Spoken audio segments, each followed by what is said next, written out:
안녕하십니까? 최영일의 시사본부 시작합니다. 올여름은 꽤 덥고 폭염도 있었습니다만 참 특이한 게요. 비 걱정하다 보니까 삼복이 다 지나버렸습니다. 어제 말복도 지났고요. 이제 처서를 향해 달리고 있습니다. 남은 여름 탈 없이 건강하게 가을을 맞기 위한 준비를 해야 할 때입니다. 자, 광복절 휴일도 지나갔고요. 이제 다음 연휴는 추석이니까 말이죠. 자, 어제도 전해드렸습니다만 연휴 동안에도 세상은 바쁘게 돌아갔습니다. 토요일에 나온 이준석 대표의 기자회견, 또 이어지는 여권의 파장, 또 윤 대통령의 광복절 경축사에서 다시금 강조된 자유, 그 의미의 해석이 분분하고요. 그리고 민주당 전당대회는요, 어제 강훈식 후보의 전격 사퇴로 2파전으로 구도가 바뀌어버렸습니다. 자, 오늘도 새로운 뉴스와 이슈를 분석하겠습니다만 저희의 초점은 민생, 우리 공동체의 삶에 있습니다.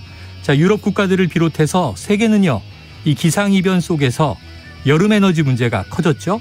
이제 다가오는 겨울 에너지 대란을 우려하는 상황입니다. 우리도 단단히 준비해야 되겠습니다. 최영일의 시사본부 출발합니다.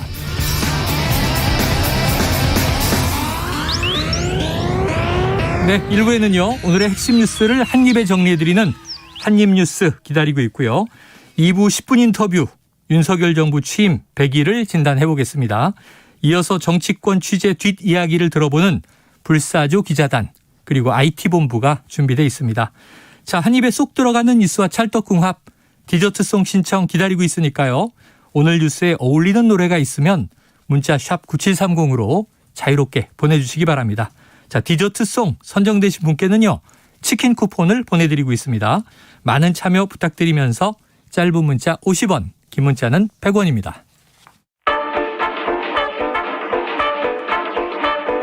최영일의 시사본부 한입뉴스. 네, 오늘 쏟아진 핵심 뉴스를 한입에 정리해보겠습니다. 한입뉴스, 박정호 오마이뉴스 기자, 헬마우스 임경빈 작가 나와 계십니다. 어서 오세요. 안녕하십니까. 자, 어제도 저희는 생방송했습니다만 휴일이지만 그래도 또 연휴가 지나니까 뉴스가 막 쏟아져 나오는데요. 자, 윤석열 대통령 또 오늘도 도스태핑이 있었죠? 그렇습니다. 어떤 메시지가 나왔나요? 네, 오늘 이제 모두 발언을 통해서 이제 기상 문제, 집중 호우에 대한 대비를 잘해야 된다 이렇게 지시했다라고 얘기를 했고, 빌 게이츠 이사장을 오후에 만나는 얘기를 모두 발언에서 언급을 했습니다. 이제 질문에서 어떤 얘기가 나왔냐면 이 대통령실 인적 개편, 내일이 윤 대통령 취임 100일인데, 그렇죠. 그 전후로 해서 인적 구성의 변화가 필요하다라는 얘기가 있는데 필요하다고 보느냐 이런 기자들의 질문에 윤 대통령은 이 어떤 변화라는 거 국민의 민생을 제대로 챙기고 국민의 안전을 꼼꼼히 챙기기 위한 변화이어야지 어떤 정치적인 득실을 따져서 할 문제는 아니다. 네. 이렇게 우선 강조를 했고요. 그리고 휴가 기간부터 나름대로 생각해 놓은 것이 있고 국민을 위한 쇄신으로서 꼼꼼하게 실속 있게 내실 있게 변화를 줄 생각이다. 이렇게 강조를 했습니다. 그러니까 인적 쇄신이 있을 거다라고 사실상 언급한 셈인데 그 범위나 폭이나 이런 것들은 꼼꼼하게 실속 있게 내실 있게 국민을 위한 변화일 것이다. 이렇게 강조한 셈입니다. 네, 꼼꼼하게 내실 있게. 네. 그러면은 이게 어제도 예측했습니다만 인적 개편을 하긴 할 것 같은데 네. 소폭하느냐 대폭하느냐. 자, 임 작가님 어떻게 해석됩니까? 윤석열 대통령이 사실 이제 도어스태핑 그 약식 기자회견의 형식을 좀 바꾼 뒤로 대체로 어휘 사용이 좀 보수적으로 변했어요. 그러다 보니까 제가 봤을 때는 오늘까지 지켜본 결과로는 기자들의 질문이 예전처럼 좀 포괄적으로 들어가서는 답변도 이렇게 좀 벙벙하게 나올 수밖에 없을 것 같아서 앞으로는 좀 답변을 끌어내는 방식을 좀 더 예리하게 질문을 가져갈 필요가 있겠다. 질문을 더 촘촘하게. 네, 생각은 좀 드는데. 내실 있게 질문해라. 꼼꼼하게 내실 있게라고 하면 그러니까 추정입니다만 윤석열 대통령의 그 어휘 사용의 그동안의 이제 경험으로 봤을 때는 다소 좀 작은 느낌의 표현을 사용한 걸로 봐서는 대통령실에 대한 개편 작업에 있어서도 그렇게 이제 큰 폭은 아닐 것 같다. 그건 이제 언론에서 다른 관계자들을 취재한 결과로도 그랬었기 때문에 아마 좀 그 정도 선으로 나오지 않을까 싶습니다. 지금 얘기가 됐었던 것처럼 김은혜 전 의원이 참여하게 된다든지 그러다 보니까 비서실장을 바꾸는 정도의 급격한 개편은 아니지 않을까 이런 생각은 좀 듭니다. 그래요. 그러니까 이런 얘기를 했잖아요. 어떤 정치적인 득실을 따져서 할 문제는 아니다. 그 말을 들어보면 지금 야권에서는 사실은 대폭적인 인적 쇄신이 필요하다라고 얘기하고 있는데 그런 야권의 지적이나 비판 그러니까 정치적인 그런 문제로 볼 게 아니라 국민들을 바라보면서 인적쇄신할 거다. 그러니까 기본적으로 대통령실의 입장, 윤 대통령의 입장은 지금 현재 국정 수행이 완전히 180도 다 바꿔야 되는 전면적인 개편의 상황은 아니라고 보는 것 같아요. 그래서 일부 국민들을 위해서 어떻게 좀 내실 있게 만들 네네네. 것이냐. 소폭 개편을 통해서 좀 내실을 다지겠다. 이런 뜻으로 표현이 된 것 같습니다. 그런데 지금 뭐 지지율 하락 혹은 낮은 지지율 지금 여론조사를 보면은 가장 크게 이제 지적하는 국민들의 의견도 인사 문제란 말이에요. 그렇죠. 그런데 국민을 바라보는데 정치적 득실이 아니라 소폭 이제 뭐 인적 쇄신이다. 그럼 이제 이게 지지율 반등 이렇게 얘기를 하면 또 이게 정치적인 것 같지만 국민 여론이 조금 더 호전되는 거, 긍정 평가가 높아지는 거 이렇게 생각을 한다면 또 대통령실에 대한 뭐 신뢰 회복이라든가 그렇죠. 이런 조치들은 필요하지 않을까 싶기도 한데. 자, 그런데 어제는 이제 광복절이었고요. 어제도 저희가 분석을 했습니다만 윤석열 대통령의 광복절 경축사. 그런데 이제 그 이후에 나오는 문제가 이용수 할머니의 이제 또 네. 뭐랄까요, 또 강한 호소도 있고 이 일본군 위안군 피해자 문제 언급 오늘 네. 나왔습니까? 그러니까 이것도 기자가 질문한 건데요. 네. 그러니까 말씀하신 것처럼 일본 위안부 피해자 이용수 할머니가 어제 어떤 얘기를 했었냐면 네. 한일 관계 개선 얘기만 있고 해결되지 않은 위안부 문제에 대한 말씀이 없었다. 네. 이렇게 지적을 했거든요. 그래서 그 문제에 대해서 기자가 물어봤더니 이 정부 출범 전부터 여러 가지 방안에 대해 깊이 고민하고 있다. 피해 회복 해법에 대해서 얘기를 하고 있는 거고요. 그러면서 어제는 일반적인 방향에 대해 얘기하기 위해 세부적인 얘기들은 들어가지 않았지만 그 취지에 다 포함되어 있다고 보면 된다. 그러니까 위안부 문제 역시 인권과 보편적 가치와 관련된 문제 아니겠냐. 그러니까 그렇게 이해하면 될 것 같다라고 강조를 했는데요. 그러니까 경축사 어제 보면은 자유와 인권의 가치 강조한 부분이 있습니다. 세계 시민도 나오고. 그렇습니다. 그러니까 거기에 지금 다 녹아져 들어가 있다. 위안부 문제 같은 해법도. 그래서 그 얘기를 하면서 구체적으로는 안 했지만 전체로 다 들어가 있기 때문에 이걸 좀 봐달라. 이렇게 얘기한 걸로 해석이 됩니다. 네네. 취임사 나온 직후에 그 통합 문제 질문하고 비슷해요. 네. 자유는 많이 얘기하셨는데 왜 통합은 언급 안 하셨습니까? 그랬더니 너무 당연한 얘기라 언급할 필요가 없었다. 근데 자유는 그렇게 결핍되어 있는 것인가? 취임사에서 36번, 경축사에서 33번 네. 자유가 강조됐다는 것 굉장히 좀 특이한 지점이긴 해요. 그 이제 결국 이제 대통령의 메시지라는 게 어제 경축사 이제 1회에 대해서 이제 해당하는 것이기도 하지만 대통령실과 이제 정부의 어떤 정체적인 어떤 기조에 대해서 좀 의문을 표시하는 여론들이 좀 있는 거거든요. 네네. 왜냐하면 어제도 저희가 잠깐 말씀을 드렸습니다만 8월 15일이 광복절이지만 8월 14일은 위안부 피해자 기림의 날이거든요. 그랬죠. 이게 이제 32주년째 이어져 오고 있는 와중인데 하필 올해는 대통령 명의로나 혹은 이제 정부 명의로 공식적으로 기림의 날에 대한 논평 자체가 나오지 않았었기 때문에 네. 어제 그래서 이제 일본의 극우 매체인 이제 산케이신문 같은 데서도 마치 이제 환영하는 듯한 그런 어떤 기사가 나왔을 정도이기 때문에 방향성 측면에서 강제징용 피해자와의 문제도 마찬가지입니다. 얼마 전에 이제 외교부에서 네. 대법원에 대해 이 사안에 대해서는 결정 조치를 좀 미뤄달라 이런 의견서를 전달했다는 보도가 나왔지 않습니까? 저희가 어제 소송대리인 변호사와 인터뷰를 했죠. 그렇습니다. 그러니까 전반적인 기조가 그런 기조의 위에 얹혀져 있는 것 같기 때문에 기자가 이제 이런 질문을 한 건데 대통령의 답변은 다소 좀 원론적이고 이제 포괄적인 느낌이라서 국민들이 이제 궁금해하는 거를 이제 탁 집어서 알려준 것 같지는 않다. 네. 그러니까 이제 기자들이 조금 더 노력해줬으면 좋겠다라는 생각을 다시 한번 좀 드리고 싶습니다. 기승전 기자들에게 주문을 계속 하고 있어요. 네. 네. 자, 그러니까 이제 오늘도 기자가 물어봤을 텐데 대통령의 답변은 이제 포함돼 있다라고 하는 취지입니다. 알겠습니다. 자, 취임 100일 저희도 2부 첫 10분 인터뷰에서요. 이 윤석열 대통령과 좀 각별한 관계가 있는 신평 변호사에게 100일 평가를 좀 들어볼 예정인데 지금 먼저 야당인 민주당의 우상호 비대위원장이 평가를 내놨군요. 네. 뭐 우상호 위원장이 라디오에 출연해가지고 네. 이거 지금 낙제점이다라고 얘기를 했어요. 그러니까 지금 100일 동안의 그 상황을 보면 공정과 상식이 깨졌다. 이런 부분들 지적하면서 낙제점이다라고 얘기를 했고요. 그러니까 대통령을 지지했던 사람들조차 지지를 철회했다는 거 그만큼 심각한 많은 실수를 했다는 뜻이니까 네. 좋은 점수를 주기 어렵다. 이렇게 얘기하면서 공정과 상식의 회복이 필요하다. 이렇게 강조를 했습니다. 그래요. 매주 뭐 여론조사를 저희가 말씀드리고 있습니다만 또 내일 이제 취임 100일, 우리나라는 또 100일이라는 것에 의미 부여를 하니까 관련돼서 여론조사가 나왔는데 임 작가님, 네네. 어제 저녁 때 이제 지상파 방송사들 KBS하고 MBC가 이제 조사한 여론조사 발표가 있었는데요. 나란히 28%대의 국정수행 긍정 지지율이 나왔습니다. 네네. 뭐 기존 지난주까지 발표됐었던 뭐 다른 정기 여론조사들에서 이제 크게 궤를 벗어나지 않는 그런 이제 결과였던 것 같고요. 못하고 있다라는 응답은 67%로 나타났습니다. 네. 그래서 긍부정 평가 차이가 거의 40%포인트가 나고 있기 때문에 대통령실 입장에서는 아무래도 좀 긴장할 수밖에 없는 결과가 이어지고 있는 것 같고요. 부정평가 이후로 아까 말씀하셨던 것처럼 측근 중심의 편중 부실 인사라는 지적이 이제 KBS 여론조사에서 네. 34.9%로 가장 높게 나왔고요. 이거는 사실 뭐 MBC 여론조사에서도 이제 비슷한 방향성을 보여주고 있습니다. MBC가 코리아 리서치 의뢰에서 이제 지난 12일에서 13일 동안 이제 성인 남녀 1,002명 대상으로 이제 조사를 했었는데 네. 거기서도 긍부정 격차는 37.4%포인트, 잘하고 있다는 응답 28.6%, 잘못하고 있다는 응답이 66.0%로 나타났습니다. 그러니까 전반적으로 네. 대통령 지지율은 뭐 큰 흐름에서는 비슷하게 이제 흘러가고 있다. 그래요. 이렇게 보시면 될 것 같습니다. 자, 또 아까 언급하신 KBS 조사는 한국 리서치에 의뢰해서 지난 12일에서 14일 조사를 했고요. 자, 두 조사 모두 자세한 내용은요. 중앙선거여론조사 심의위원회 홈페이지를 참조하시면 되겠습니다.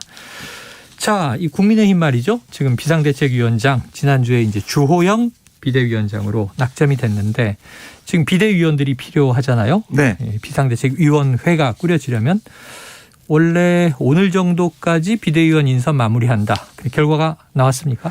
오후에 아마 발표가 될 걸로 예상이 되는데요. 네네. 오늘 오후 2시에 화상 의원총회를 열어서 그러니까 지금 9명의 비대위 오늘 꾸려지는 비대위인데 지금 보면은 3명은 당연직입니다.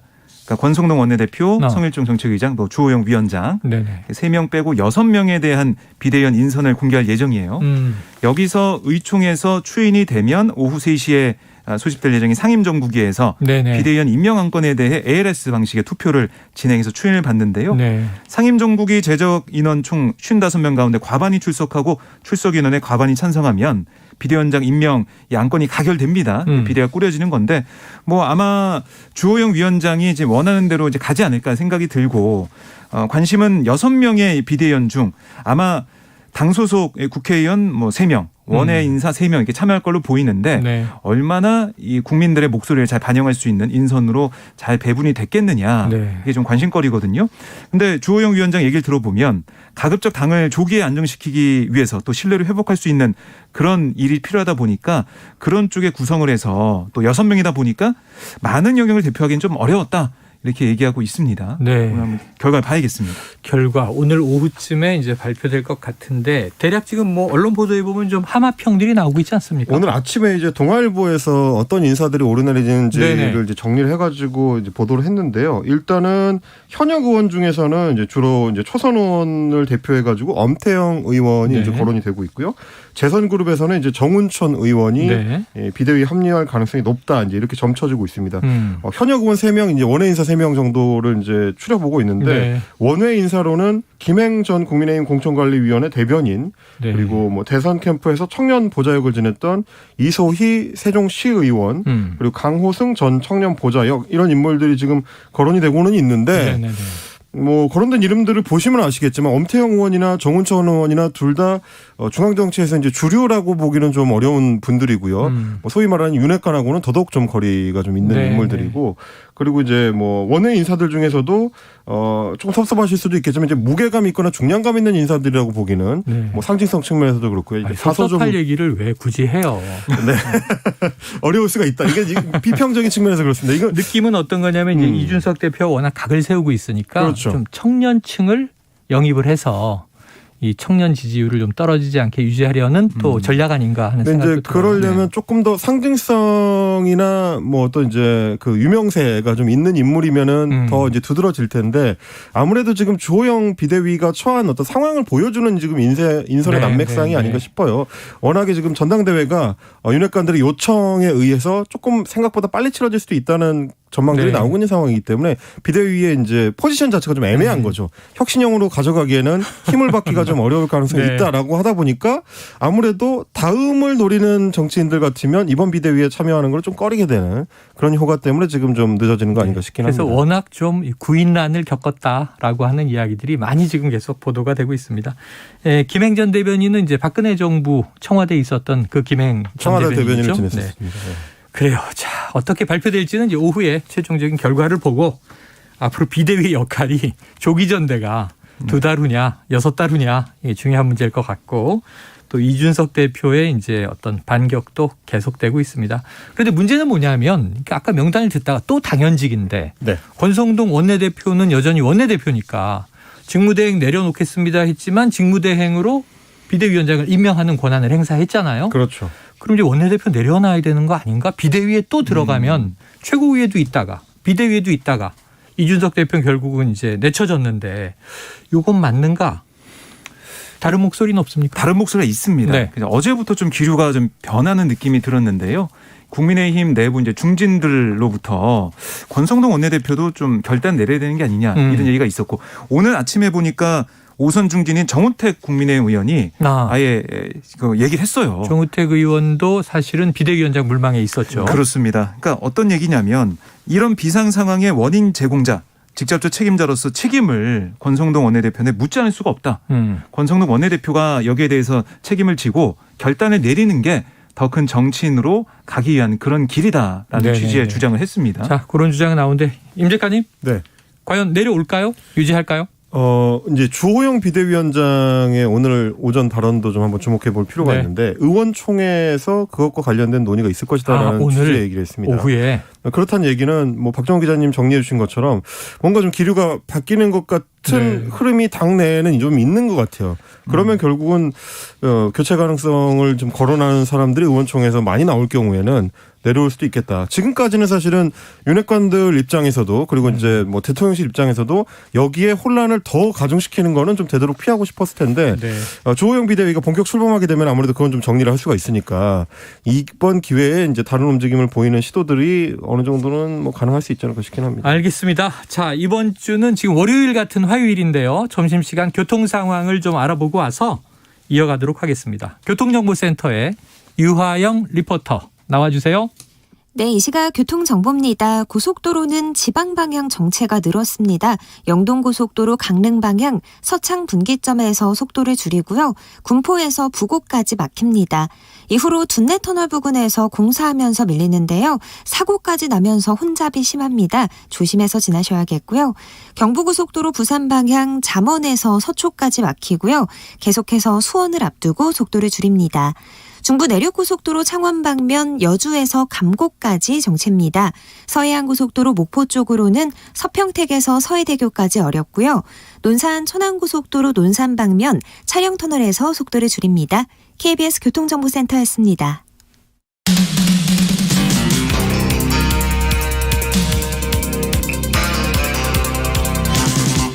최영일의 시사본부.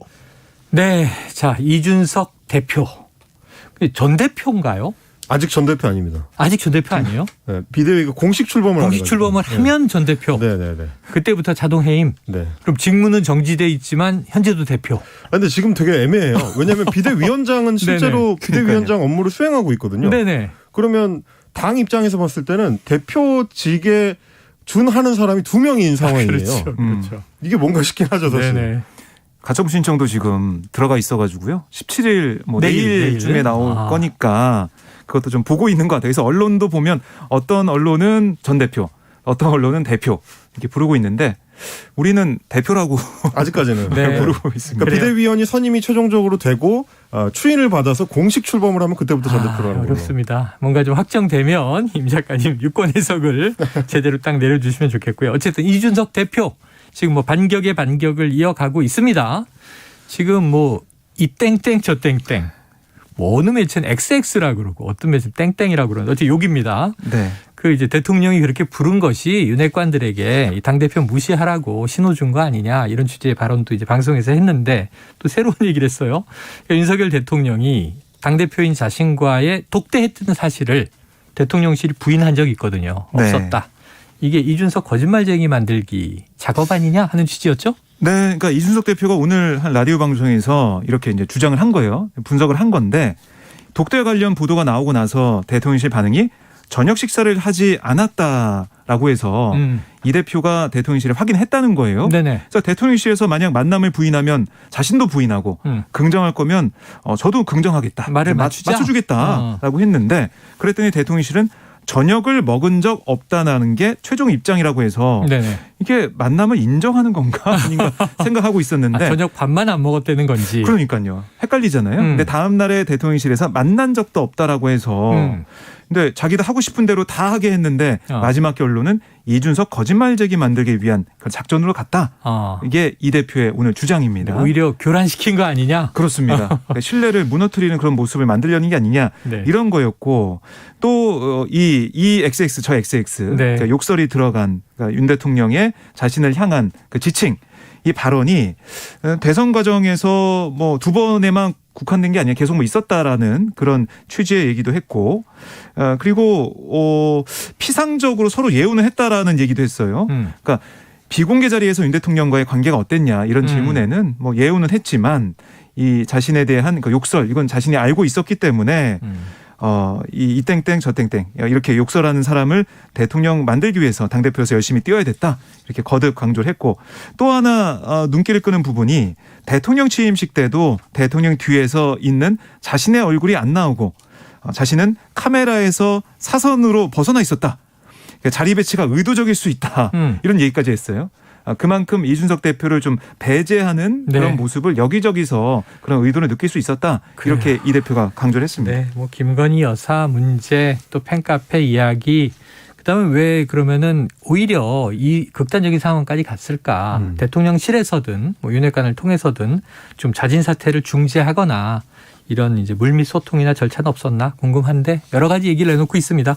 다음 시사본부에도 한번 모셔서 직접 이야기를 들어보도록 하죠. 그러니까 이제 오늘 인터뷰까지를 네. 어제 하고 이제 오늘 포함해서 보면 결국은 지난 주말에 있었던 기자회견에서 나왔던 내용들에 대해서 상세 해설을 지금 덧붙이는 구조로 돼 있어요. 자기가 1시간 동안 한 얘기를 그렇습니다. 주석을 달면서 해설을 하고 있어요. 지금 이제 인터뷰 내용들을 잘 보시면 네. 뭐 이 땡땡 저 땡땡 했던 것도 사실 이미 이제 지난 주말에 나왔던 얘기고 6월에 독대를 했느냐 아니냐 여부에 대한 얘기도 주말 기자회견에서 이미 이제 했었던 얘기고요. 그리고 뭐 윤핵관들에 대한 어떤 비판적인 이야기라든지 뭐 이런 것들이 대부분 이미 했던 얘기들인데 네. 다만 이틀 동안 이어진 이준석 대표의 어떤 그 인터뷰 포인트는 결국 대통령을 향해 있다는 겁니다. 대통령이 뭔가 이 전반적인 맥락에서 관여를 직접적으로 하고 본인을 공격하는 데 있어서 일종의 지휘자 역할을 했다라는 내용들을 추려볼 수 있습니다. 그러니까 이제 욕설을 한 것도 결국은 이준석을 공격하라는 이제 신호를 줬다라는 거였고 네네. 독대 관련된 내용에 대해서도 이준석을 거짓말쟁이 만들기 위한 것이었다라고 이야기를 하는 것도 그렇고 전반적으로는 결국 이준석 대표 본인과 윤석열 대통령의 각을 만들어서 지금 이 이준석 대표를 향한 공격이 결국 윤석열 대통령의 공격이라는 프레임을 네네네. 만드는 거죠. 그래서 이제 결국 내일 있을 그 이제 법원의 가처분 신청 결정 이후에 네네. 자신의 정치 일정을 반윤 진영의 소위 이제 선봉으로 자리매김하고자 하는 의도가 지금 인터뷰들에 녹아 있는 거 아니냐? 뭐 저는 이렇게 좀 보여집니다. 내일 가처분도 있고 윤석열 대통령 100일 기자회견인데 그렇습니다. 지금 이제 뭐 어제는 광복절 정축사니까 주로 이제 대일 관계, 대북 관계 얘기가 핵심이었습니다만 기자회견에선 기자들이 질문을 하면 요 문제 분명히 물어볼 거 아니에요. 그럼요. 대통령실은 지금 침묵하고 있는데 이준석 대표가 지금 진위 공방을 펼치고 있는데 네. 최소한 만났습니까? 이런 질문이 나오면 또 어떻게 이제 대통령은 답할 것인가 그렇죠. 주목이 되는 대목이에요. 네. 자, 이 와중에 오전에 또 속보가 나와서 보니까요. 박지원, 서훈, 서욱 전 국정원장들과 국방부 장관이었죠. 지금 압수수색이 오늘 벌어졌다고 하는데 그럼 이게 서해 피격 사건 관련입니까? 그렇습니다. 그 사건 기록 삭제 조작 의혹 등을 이제 검찰이 수사하고 있는데요. 네. 박지원 전 원장, 서훈 전 실장, 서욱 전 장관 자택을 포함해서 10여 곳에 검사 수사관을 보내서 네. 사건 관련 증거물을 확보를 했습니다. 박지원 전 원장 얘기를 들어보면 자택에서 일정 등이 적힌 수첩 5건 그리고 휴대전화 압수했다라고 얘기하고 있고요. 국방부 예하 부대나 해양경찰청 같은 사건 관련자들의 사무실 등도 압수수색 대상에 포함이 됐습니다. 네네. 그래서 이게 지금 어떻게 보면 수순으로 볼 수가 있겠죠.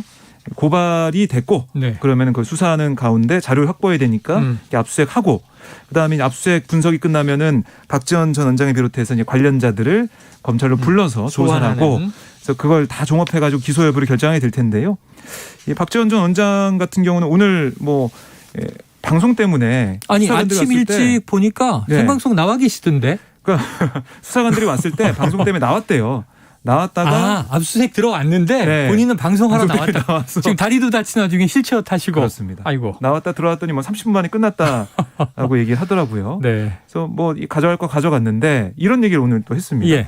아니 국정원 서버 지었다고 하면서 왜 우리 집, 내 집을 압수수색하냐 이런 얘기하면서 웃는 네네. 뭐 여유를 보이는 모습도 볼 수가 있었는데요. 네네네. 검찰이 어떤 수사를 펼쳐서 결과를 내놓을지 계속 뭐 지켜봐야겠습니다. 네. 또 회사 물건을 집에 가져가지 않았나 압수수색을 한 걸 텐데. 그리고 자, 이제 뭐 네. 박지원 전 원장이 오늘 이제 밝힌 내용을 보니까 네. 압수해서 가져간 물품이 이제 휴대전화 한 대하고 수첩 5개라고 해요. 네네네. 이제 받고 있는 혐의 자체가 자진 월북 그 발표 시점에 이제 초점을 맞추기 위해서 다른 가능성을 이제 언급했던 첩보 보고서, 그러니까 표류 가능성을 언급했던 첩보 보고서를 삭제하도록 지시했다라고 했기 때문에 혹시 네. 이제 수첩이나 뭐 휴대전화에서 관련 정황이 있는 거 아니냐라고 이제 검찰에서는 압수수색을 신청을 한 것 같고요. 네. 다만 휴대전화가 이제 들어가 있기 때문에 그리고 또 수첩이 들어가 있기 때문에 네. 다른 얘기들이 그 안에 묶여들어 있을 가능성은 있죠. 그렇죠, 그렇죠. 뭐 물론 이제 검찰이 그것까지 이제 별건으로 들여다보지 않을 거라고 믿고 싶습니다만 네네. 내용상으로는 이제 여러 가지 생각을 이제 박지원 전 원장 측에서는 할 수 있는 그런 맥락이 있는 것 같습니다. 지켜보도록 하죠. 지금 이제 말씀하신 것은 휴대전화 수첩에 또 다른 사안이 있을 경우. 이른바 별건 수사 네. 또 다른 이제 이슈가 툭 튀어나올 것인가 지켜보도록 하고요. 자, 이게 지금 어제 강훈식 후보의 사퇴 전해드렸고 입하 전 이재명 후보 대 박용진 후보로 이제 좁혀졌는데 오늘 민주당에서 그 논란이 일었던 당헌 80조 이게 개정되는 것으로 의결이 됐네요. 네, 그렇게 이제 의견이 모아졌는데요. 네. 민주당 전당대회 준비위원회가 오늘 오전에 국회에서 전체를 열었습니다. 그러니까 주요 당직자에 대해서 기소 시에 직무정지를 규정한 당헌 네네. 80조 이걸 하급심 유죄 시 직무정지 이렇게 개정하기로 의견을 모았다는 1심에서 거예요. 유죄 선고가 나오면 직무를 정지한다. 그렇습니다. 기소된다고 정지하는 건 아니고. 맞습니다. 그래서 1심에서 금고 이상 받은 경우에만 직무를 정지하기로 하는 거고 또 상급심에서 무죄 판결 또는 금고 이상 형이 아닌 경우에는 직무정지 효력을 상실한다. 네. 이렇게 당에서 의결을 했다는 겁니다. 자, 그럼 이제 뭐 이재명 후보는 사실 이거 나와 관계없다. 박용진 후보는 이거 사당화로 가는 위험한 길이다. 반대. 자, 어떻게 해석해야 될까요? 뭐 저는 두 가지 의미가 다 있을 거라고 두 가지 생각을 의미가 하는데 다 있다? 이제 뭐 비겁한 거 아닙니까? 민주당 당내에서도 계속 이야기가 나왔었던 게, 그러니까 두 가지 의견이 다 나왔어요. 이게 애초에 원래 있던 당헌 당규를 바꾸는데 계기와 시점이 언제냐가 굉장히 중요하잖아요. 네. 근데 지금 이제 이재명 후보가 당대표가 될 게 상당히 유력시 되는 상황에서 이 당헌 당규의 개정이 시도된 거기 때문에 전혀 무관하다고 이야기하는 거는 사실 좀 억지가 네, 될 것 네. 같고 다만 어떤 계기를 통해서 이 당헌 당규의 개정 필요성을 이제 당원들이 이야기하게 된 건데 뭐 살펴보면은 이 검찰이 기소하는 것만으로도 자칫하면 당대표를 직무정지를 시킬 수도 있는 조항이기 때문에 위험성이 있다는 생각은 다 이제 공유를 했던 것 같아요. 네. 다만 이제 시점이 좀 애매하기 때문에 박용진 후보 입장에서도 이거는 일종의 사당화가 아니냐라는 주장을 할 수는 있다. 이제 저는 그렇게 보고요. 오히려 좀 이렇게 되면 재밌게 되는 게 뭐냐면 국민의힘도 거의 같은 구조의 당원 당규가 있습니다. 예, 예. 똑같은 구조가 있어서 이준석 대표도 만약에 검찰을 통해서 나중에 이제 기소가 되게 되면 뭐 물론 이제 그 전에 지금 해임 조치가 이뤄지고 있습니다만은 네네네. 실질적으로는 이 정지를 통해서 당대표로서의 직무를 잃어버리게 되는 구조가 있었거든요. 그리고 그 당원 당규는 국민의힘에 여전히 남아있게 됩니다. 이런 어떤 비교 측면에서 국민의힘이 공세를 더 강화할 네네네. 가능성 뭐 이런 것들도 민주당은 좀 생각을 해야 될 것 같습니다. 네. 뭐 그렇게 논리적으로 공평하게 같은 기준으로 볼 수도 있겠지만 지금 민주당의 주장은 뭐냐면 야당을 탄압할 수 있다. 그렇죠. 죄가 없는데도 기소할 수 있으니까 이거 고치지 않으면 무고한 사람이 이제 괜히 다치는 수가 생긴다라는 우려가 있는 것이고 지금 여당이 뭐 검찰 걱정하겠어요? 그렇죠. 그리고 이제 오늘 그 전주준위 회의 내용에 대해서 이제 당헌당규 개정도 이제 주목을 많이 받았지만 네. 다른 한편에서는 이제 당 강령 개정안에 네. 대해서도 이제 얘기가 많이 있었는데 문재인 정부의 어떤 중심 정책 중에 이제 여러 건들의 표현이 좀 대체가 됐다라는 얘기입니다. 소득주도 성장이라든지 일가구 1주택 같은 네네. 표현들이 삭제되거나 다른 표현으로 대체되는 예. 그런 이제 개정도 의결이 된 걸로 이제 나왔습니다. 네. 자, 오늘 뉴스가 정말 숨찬 게요. 윤석열 정부의 첫 주택 공급 대책이 발표가 됐습니다. 이거 원래 지난주에 할 예정이었다가 네. 그 집중호우 이 재난 때문에 미뤘던 거거든요. 이제 일주일 후에 발표가 나왔는데 네. 좀 파격적인 내용이 있습니까? 예상했던 그런 부분입니다. 아, 사실은. 그래요? 그러니까 250만 호 플러스 알파, 그러니까 5년간 이렇게 공급하겠다는 게 윤석열 정부의 얘기였는데 네. 이 플러스 알파가 20만 호였어요. 그래서 총 그러니까 250만 플러스 20만 호. 그래서 총 5년간 270만 호를 공급하겠다. 네, 네. 이런 얘기고요. 그리고 이제 수도권만 놓고 보면 158만 호를 공급을 하고 그다음에 이 구체적으로 보면 재건축 분당하는 그 금액을 감면하고 안전진단 기준 완화도 추진하겠다. 후속 조치를 곧 발표한다는 얘기를 했고요. 민간 신탁이나 니츠에도 도심 복합 사업을 허용하고 도시혁신 계획구역을 신설하는 것을 검토하겠다. 그리고 통합 심의로 공급 속도를 높이고 소규모 지방정비 사업 활성화로 물량을 확대하겠다. 이렇게도 강조를 했습니다. 또 이제 수도권 같은 직주 근접지에 신규 택지가 지속적으로 조성되고 무주택 서민에게는 시세의 70% 이하의 가격에 청년 원가 주택과 역세권 첫 집이 분양이 되고요. 그리고 이제 폭우 사태를 거치면서 관심 모았던 게 반지하 네. 그렇죠, 거주자에 대한 안전이 문제였는데 공공 민간 임대주택으로 이주가 추진되는 걸로 가겠다. 그리고 주택 개보수 등의 지원 사업도 진행하겠다. 이렇게 원희룡 장관이 설명했습니다. 그래요. 지금 이제 서울에만 반지하 주택이 20만 호가 있다니까. 오세훈 시장 안처럼 그것을 앞으로 없애나가고 추가로 20만 호 공급이 플러스 알파 나왔는데 그냥 이렇게 서로 상쇄되는 거네요. 오늘 발표된 내용을 이제 짧게 요약하면 두 가지 측면인 것 같아요. 네. 민간 중심과 규제 완화. 그래서 이제 민간 중심으로 개발 정책을 이제 전환하는 내용들이 이제 많이 들어가 있고 특히 뭐 도심 복합 사업 같은 경우는 그 동안에는 공공 중심으로 많이 추진을 해왔었는데 네. 속도가 잘 안 난다는 얘기들이 네, 이제 네, 많이 네. 있어서 이번에 발표된 데에서는 이제 민간 기업들 중심으로도 이제 할 수 있게 한다라는 거고요. 재건축 관련해서 이제 재건축 초과이익 환수제 같은 것들은 이제 규제 완화책으로 일종의 민간 기업에 대한 당근책이 아니냐 뭐 이런 평가는 가능할 것 같습니다. 그래요. 지켜보도록 하죠. 저희 아파트도 굉장히 노후됐는데 지금 배관이 막 터지고 있어요. 어떻게 될지 모르겠습니다. 자, 뭐 또 오늘 이 윤석열 정부 첫 검찰총장 인사 윤곽도 나온다고 합니다. 3개월여 검찰총장이 공석이거든요. 지켜보도록 하고요. 뉴스가 참 많습니다. 한입뉴스 오늘 여기서 정리하죠. 박정호 오마이뉴스 기자, 임경민 작가 수고하셨습니다. 고맙습니다. 자, 오늘의 디저트송은요. 청취자 3077님 가수 이상우님의 그녀를 만나는 곳 100m 전 신청합니다.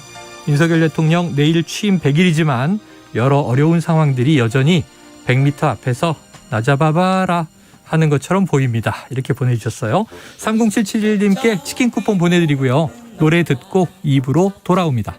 오늘은 그녀를 세 번째 만나는 날 마음은 그곳을 달려가고 있지만 가슴이 떨려오네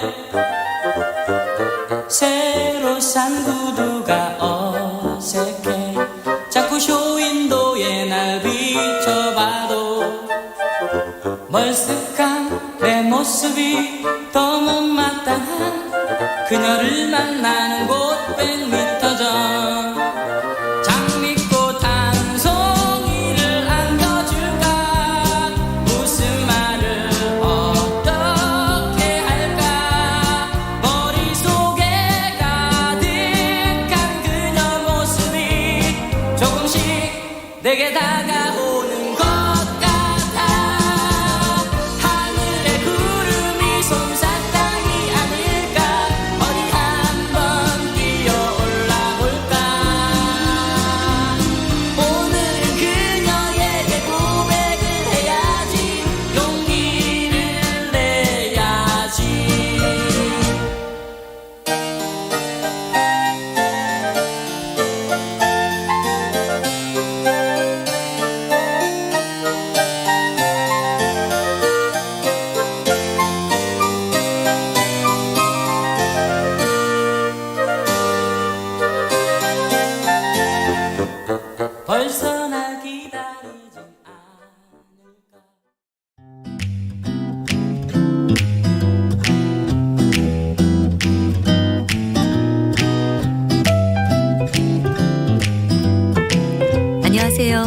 바른말 고운말입니다. 우리말에는 서로 비슷해 보이지만 구별해서 써야 하는 표현이 있습니다. 오늘은 그중에서 깃들다와 깃들이다에 대해서 말씀드리려고 하는데요. 지금부터 들려드리는 세 개의 예문에서 어떤 것이 잘못 사용됐는지 찾아보시기 바랍니다. 거리에는 어느새 황혼이 깃들었다. 정원에 봄 기운이 깃들여 있다. 제비가 우리 집 처마 밑에 깃들여 새끼를 낳았다. 이 세 개의 예문에서는 두 번째 것이 잘못 사용됐습니다. 우선 정확한 뜻부터 알아볼까요? 깃들다는 골목에 어둠이 깃들다 또는 거리에 황혼이 깃들었다 같이 아늑하게 서려든다는 뜻이 있습니다. 또 노염이 깃든 얼굴, 마음속에 추억이 깃들여 있다처럼 감정이나 생각, 노력 같은 것이 어리거나 스민다는 뜻도 있습니다. 반면에 깃들이다는 공중에 나는 새도 깃들일 곳이 있다 같이 짐승이 보금자리를 만들어 그 속에 들어 산다는 뜻과 이 마을에는 김시성의 사람들이 몇 대째 깃들여 산다처럼 사람이 어디에 살거나 건물 같은 것이 그곳에 자리 잡는다는 뜻이 있습니다. 따라서 정원에 봄 기운이 깃들여 있다는 봄 기운이 깃들어 있다로 바꿔 말하는 것이 맞습니다. 그리고 활용할 때 깃들다는 깃들어가 되고요. 깃들이다는 깃들여가 된다는 점에도 주의해야겠습니다. 바른말 고운말 아나운서 변희영이었습니다.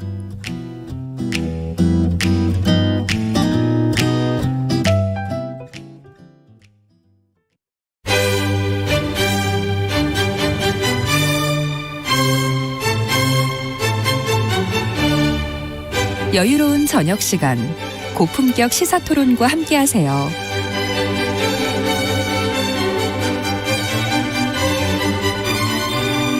평일 저녁 7시 20분 KBS 열린 토론 정준희 교수와 함께합니다.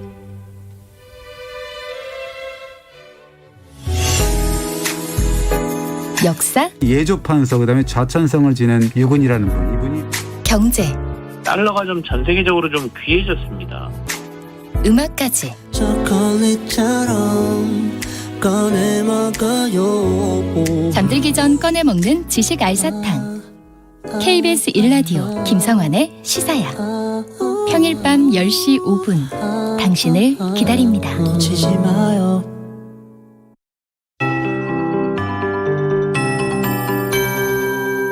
KBS 58분 날씨. 정체전선이 남쪽으로 내려가면서 중부지방은 구름 사이로 볕이 강하게 내리쬐고 있습니다. 남부지방은 곳곳에 비가 내리고 있고 전남과 경남 지역에 시간당 10mm 안팎의 다소 강한 비가 오는 곳이 있습니다. 오전보다는 빗줄기가 많이 약해졌지만 오늘 밤부터 내일 새벽 사이에 남해안에는 다시 시간당 30mm가 넘는 집중호우가 쏟아질 수 있어 계속해서 주의를 하셔야겠습니다. 앞으로 전북과 경북 지역의 비는 오늘 늦은 오후면 대부분 그치겠는데요. 전남과 경남 제주도에는 내일까지 30에서 100mm, 그중 남해안은 곳에 따라 150mm가 넘는 비가 더 내릴 전망이고요. 전남과 경남의 비는 내일 오후에, 제주도는 모레 새벽에 그칠 것으로 예상됩니다. 남부지방은 오늘까지 바람도 강하게 불겠습니다. 한편 강원 영동은 동풍의 영향으로 오늘 낮부터 내일까지 5에서 40mm 정도의 비가 오는 곳이 있겠습니다. 오늘 낮 기온은 서울, 강릉, 대전이 31도, 대구 30도, 광주 28도 등이 예상되고요. 폭염주의보가 발효 중인 제주도는 34도까지 오르겠습니다. 내일은 일부 지역에 소나기 소식이 있습니다. 이후 금요일에는 중부지방에, 토요일에는 전국 대부분 지방에 또 한 차례 비가 내릴 전망입니다. 현재 서울의 기온은 29도입니다. 송소진입니다.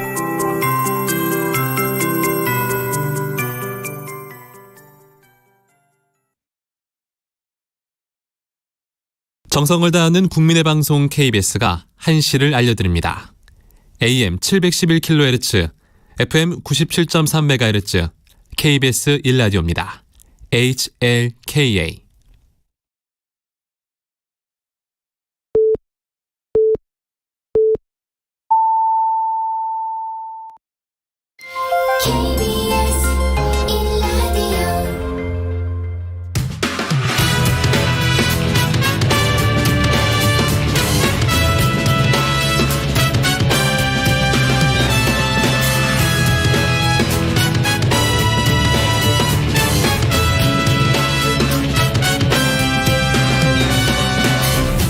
KBS 1라디오 최영일의 시사본부.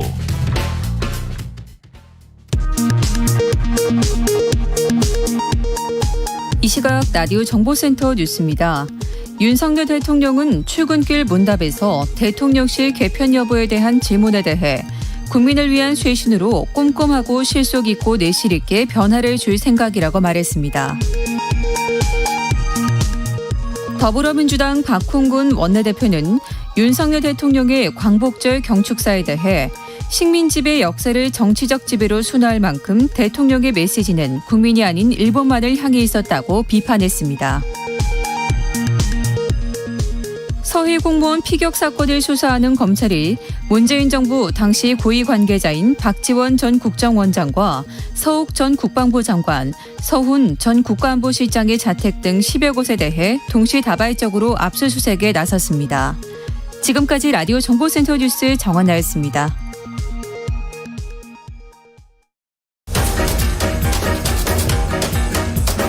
최영일의 시사본부 10분 인터뷰.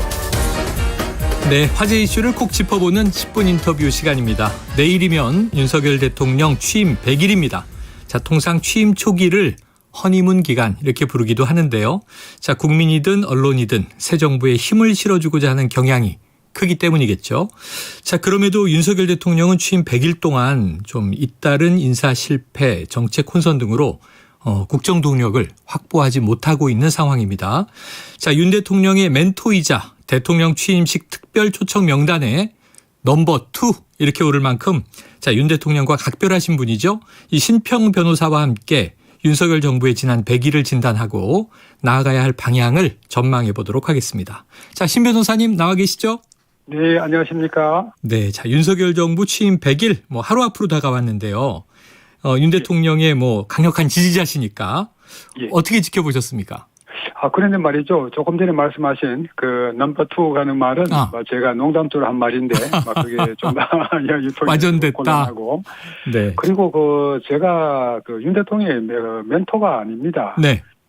제가 대선 과정에서 이런저런 여러 조언을 한 것은 사실인데 당선 후에는 제가 스스로 통로를 다 끊어버렸습니다. 네네. 그래서 제가 왜 그러냐면은 비선이라는 그런 있어서는 안 되죠. 네네. 또 제가 비선의 하나가 된다 그러면 제 자존심이 허락하지를 않겠습니다. 네네.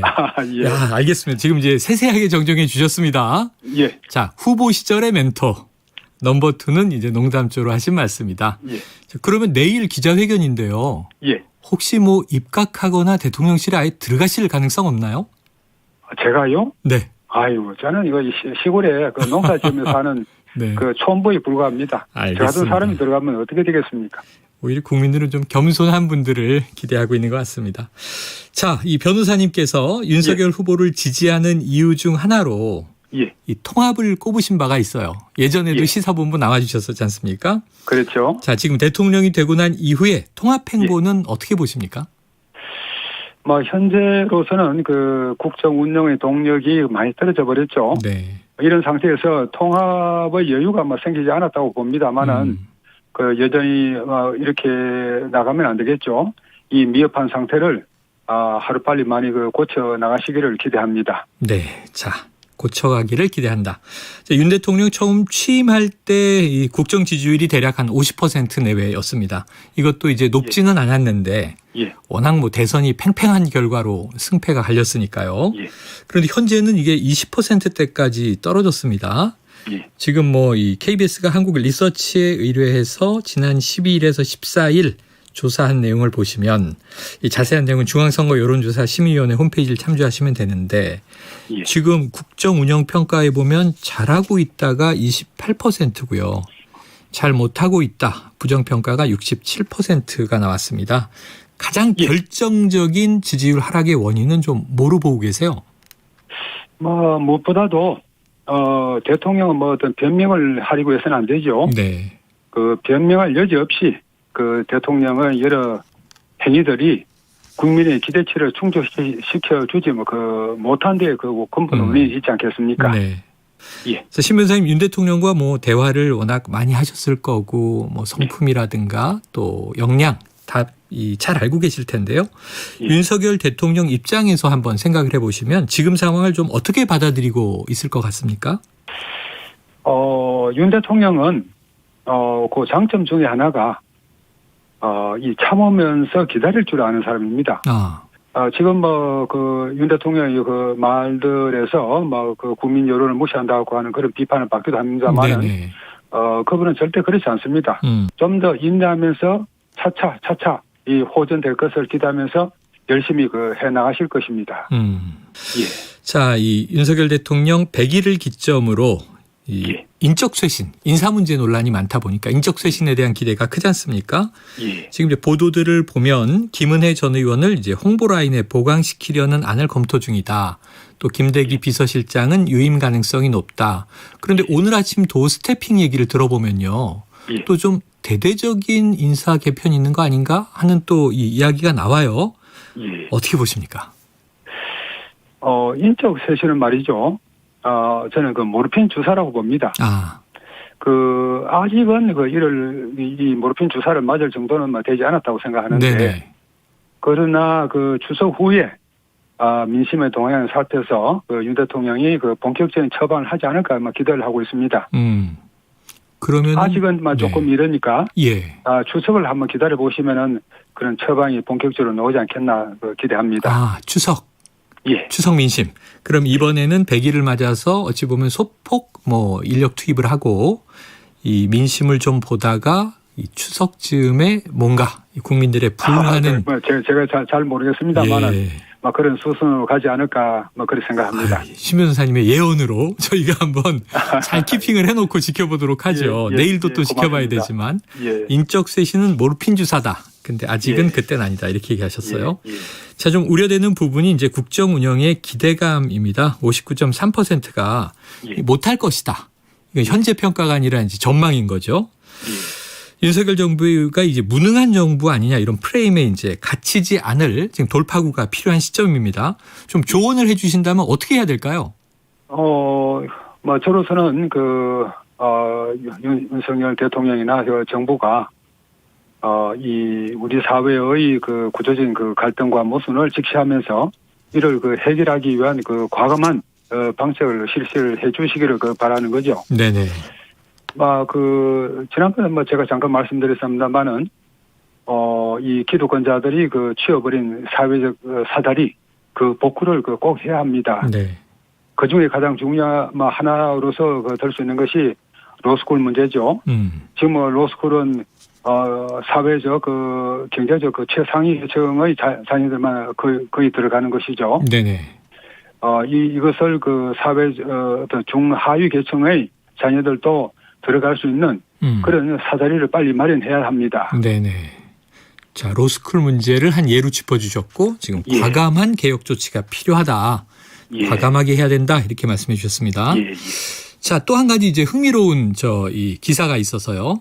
이 시사 저널이 발표했는데요. 2022년 누가 한국을 움직이는가 이런 설문조사가 나왔는데 이 대통령의 가장 영향력 있는 인물 이렇게 묻는 질문에 72.0% 김건희 여사가 가장 많은 지목을 받았습니다. 그 뒤를 한동훈 법무부 장관, 권성동 국민의힘 원내대표, 장제원 의원 이렇게 잇고 있는데요. 2위가 지금 한동훈 법무부 장관이 37.6%니까 김건희 여사가 워낙 격차 있는 1위예요.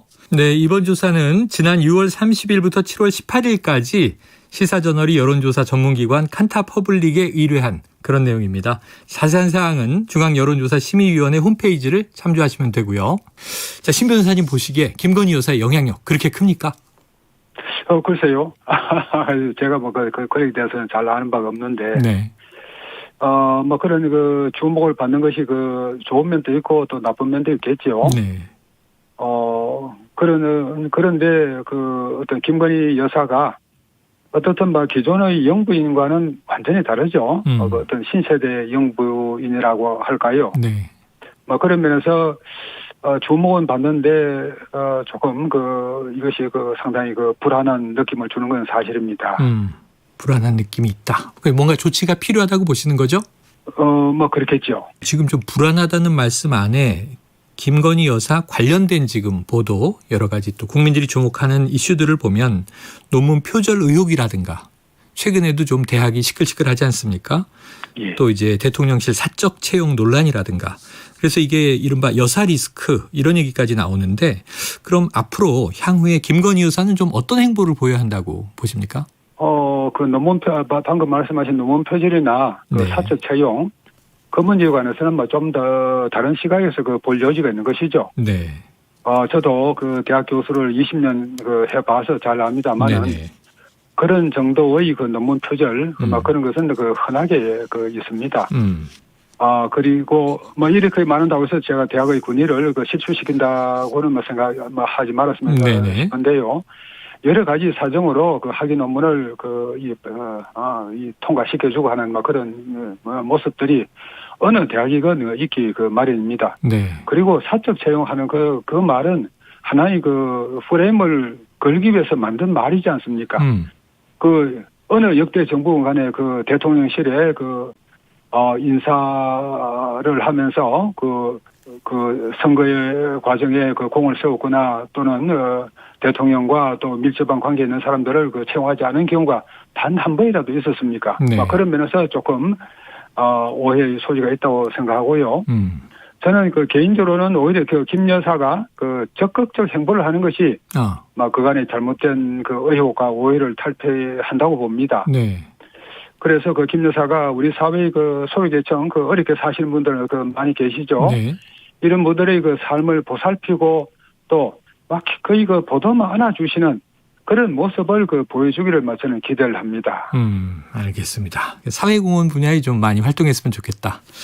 당내 관계로 한번 들어가 볼게요. 최근에 이준석 대표 파장 지난 주말에 기자회견 있지 않았습니까? 그렇죠. 신 변호사님 말씀하신 게 보도된 걸 보니까 이준석 대표는 남자 추미애다 이렇게 표현하셨더라고요.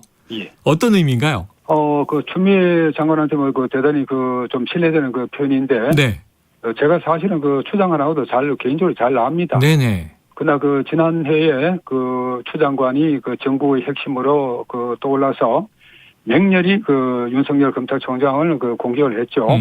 그런 과정에서 제가 그 윤 총장을 옹호하는 입장에서 그 쓰다 보니까 본의 아니게 그 많은 또 서로 그 저와 그 추 장관 간의 그 충돌도 있었는데 제가 이제 그 추 장관은 여러 가지 그 장점이 있습니다만은 그럼에도 불구하고 한 번씩 그 과도한 그 자기의 또는 그 자기 몰입으로 감정 과잉의 상태에 그 빠진다는 그런 그 결함이 있다고 생각합니다. 네네. 그리고 그 면을 요번에 그 이준석 대표가 또 유감 없이 그대로 보여주지 않았나 생각합니다. 자기 감정에 좀 과잉이다 이렇게 말씀하셨어요. 그런 면에서 이제 좀 유사하다. 예. 자, 그렇다면 이제 추미애 전 장관이 윤석열 검찰총장 때리기를 할 때 그래서 오히려 윤석열 총장이 이제 대선 후보로 떴다 이런 분석들이 많이 나왔거든요. 그렇죠. 그럼 이준석 대표가 지금 윤 대통령 직격하기 시작했는데 이게 윤 대통령에게는 좀 부정적인 영향은 없을까요? 많이 있죠. 많이 있다. 이 그 두 사람은 애초에 이 만나서는 안 될 사람들이었어요. 네. 이 사람 간에는 잘못된 만남의 경우가 왕왕 있죠. 네. 잘못된 만남의 근본 원인은 이 대표가 그 윤석열 그 후보나 또 그 검찰총장 당시에 그런 면에서 저 사람은 그 정치인으로서 성공하지 못한다. 그렇게 그 저평가한 것에 그 근본 원인이 있다고 생각합니다. 네. 나아가서 이제 이 대표가 윤 후보의 신뢰를 떨어뜨리는 그런 행동들을 몇 번 하고 하면서 불신의 벽이 쌓였다 봅니다. 네. 그러나 이제 요번에 그 기자회견을 통해서 이 대표는 그 윤 대통령과 전면전을 선포를 했죠. 어떻게 그 취임 초반에 그 대통령을 상대로 해서 이렇게 그 전면전을 선포할까? 이것은 그 어떤 면에서는 그 정치적인 자살행위입니다. 그럼에도 불구하고 이것을 하는 그 목적이 그 무엇일까? 네. 그 속셈이 무엇일까? 하는 그런 관점에서 제가 조금 그 말씀을 드려보자면은 제가 생각하기에는 그 이 대표는 그 형사 그 3종 세트라고 할 수 있는 성상납, 그 증거인멸, 또 무고. 여기에서 빠져나올 수 없다는 그 판단을 이미 내린 것으로, 그 스스로 내린 것으로 생각합니다. 아하. 그래서 앞으로 그 나올 그 수사 결과 발표 또 기소, 재판, 이런 그 여러 국면에서 이것이 어디까지나 그 정치적 박해라는 그 주장을 하는 그렇게 해서 프레임을 짜가지고 대응을 해나가겠다. 이런 그 결심을 한 것이 아닌가 생각합니다. 지켜보도록 하고요. 자, 취임 100일인 내일, 자, 이준석 대표의 가처분 신청 신문기일이기도 한데 법조인이시니까 이 비대위가 지금 위법하다 하는 이준석 대표의 가처분 어떻게 전망하세요, 결과를? 여기 대해서 쌍방의 그 입장이 다르게 나타나고 있는데, 제가 어떤 법적인 관점에서 엄밀하게 나름대로 분석을 해본다 그러면은, 이 대표가 주장하는 그런 절차적 요건의 잘못, 그것은 그렇게 심각한 것은 아니고, 그래서 가처분 인용은 어렵다고 봅니다. 기본적으로 정당 내부의 문제는 정당 자체의 판단에 또 판단의 결과에 맡기는 것이 판례의 태도입니다. 네.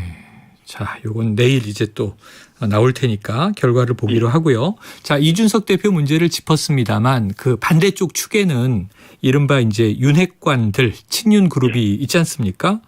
그럼 이제 신 변호사님 보시기에 이준석 대표의 문제는 지금 비판을 해 주셨으니까 그래도 좀 이 국민들의 신망을 다시 회복하면서 국민의 힘이 당을 수습하려면 윤핵관들의 이선 퇴진, 이 후퇴도 필요하다 이런 얘기도 많습니다. 어떻게 보세요? 그런데 말이죠. 역대 어느 지도자건 간에 대통령이건 왕이건 간에 왕이나 대통령을 도울 척건이 없이 국정을 운영할 수 있는 경우가 있었습니까? 그런 건 없었죠. 그래서 이 윤핵관이라는 말 자체도 또 이 대표가 건 프레임의 하나죠. 그 윤핵관을 전부 퇴진시킨다는 말은 그럼 대통령을 누구를 이 수족처럼 부리면서 국정을 운영할 수 있겠습니까? 그것은 과도한 말이고요. 다만 지금 권성동 의원의 경우에는 여러 실수를 범한 것이 드러났죠.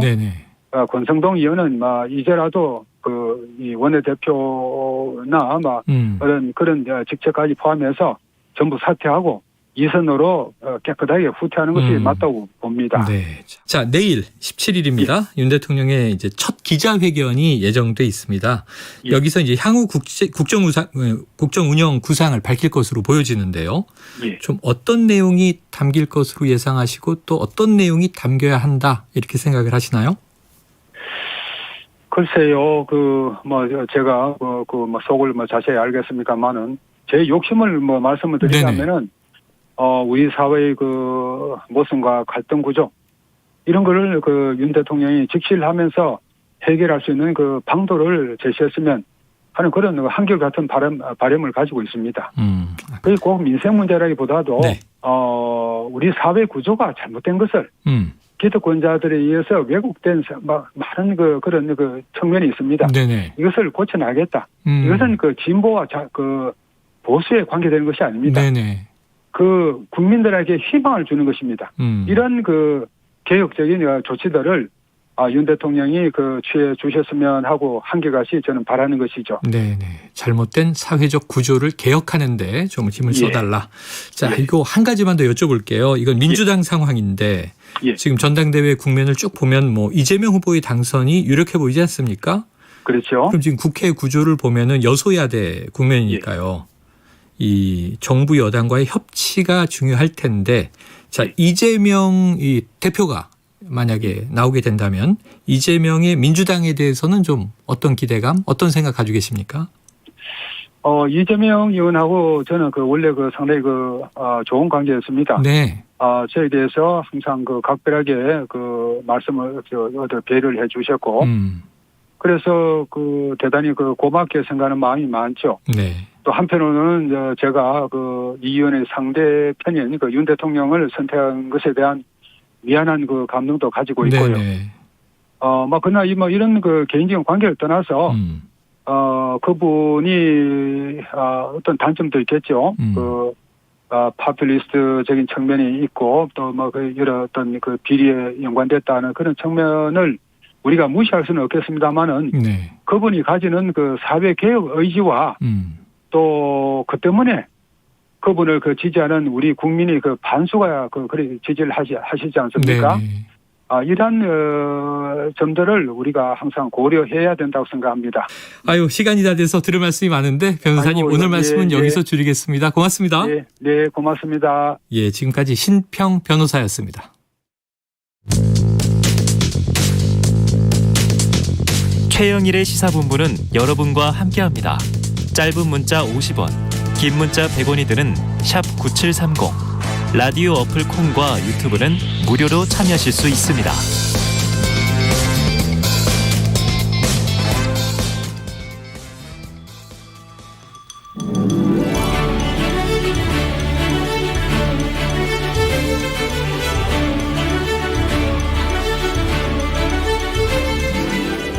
네, 기자들의 눈으로 정치권 소식을 들여다봅니다. 불사조 기자단, 경향신문의 박순봉 기자, 세계일보의 최영찬 기자 두 분 나와 계십니다. 어서 오세요. 안녕하세요. 자, 일부에서 저희가 어떻게 되나 다뤘는데 오늘 이제 주호영 비대위원 명단이 발표될 그런 날이어서 어떻게 좀 확정됐습니까? 나왔습니까? 네, 아직 발표하기 전이니까 이제 막판까지 좀 달라질 수는 있어서 그런 점은 좀 가정을 해봐야 되겠지만은요. 감안을 해봐야 되겠지만은요. 지금까지 일단 나온 명단으로 보면은 확정된 명단은 아니지만 일단 당연직으로는 권성동 원내대표랑 성일종 정책위의장 원래 들어가기로 돼 있었잖아요. 네. 포함이 됐고요. 그다음 비대위원 5명이 지금 거명이 되고 있는데 주기한 전 광주시장 후보. 네네네. 이제 좀 익숙한 인물이실 거예요. 왜냐면은 윤석열 대통령의 그 검찰 근무 시절의 수사관으로 좀 측근이었고 특히 논란이 됐었던 적도 있었죠. 예, 대통령실에 아들이 6급으로 근무를 해가지고 논란이 됐었던 그런 인물입니다. 그리고 또 이외에는 전주의 엄태영 의원, 그리고 정양석 전 의원, 전 사무총장 이렇게 3명이 됐고요. 그리고 청년 몫으로 보이는데 84년생의 최재민 강원도 도의회 의원, 그리고 86년생 이소희 세종시의회 의원 이렇게 2명이 포함이 돼 있습니다. 이렇게 되면은 지금 총 8명이 이제 비대위원장까지 되는 셈이고요. 좀 인물별로 좀 살펴볼 필요가 있는 게 일단은 주기한 전 이 시장 후보 같은 경우에는 언급을 해드렸으니까 넘어가고요. 전주 의원은 예전에 이 주호영 원내대표 시절에 대변인 맡았었던 그런 인연이 있고요. 그리고 정양석 전 의원은 김종인 비대위원장 시절에 사무총장이었었거든요. 근데 그때 또 주호영 원내대표였습니다. 그랬으니까 이제 인연이 있다고 볼 수가 있고요. 이제 나머지 청년 의원들은 좀 사실 잘 알려지진 않아서 조금 더 주목을 해봐야 될 것 같고요. 그런데 지금 이제 윤석열 대통령의 지지율이 낮은 이유, 인사 문제, 인사 논란 이렇게 되는데 이 주기환 지금 이 비대위원이 된다면 위원을 굳이 선정한 이유가 있을까요? 글쎄 아무래도 이제 뭐 여러 가지 관측이 좀 있는 그런 상황인데. 왜냐하면 소개하면서 바로 또 아들 논란을 얘기하게 되지 않습니까? 지금처럼. 맞습니다.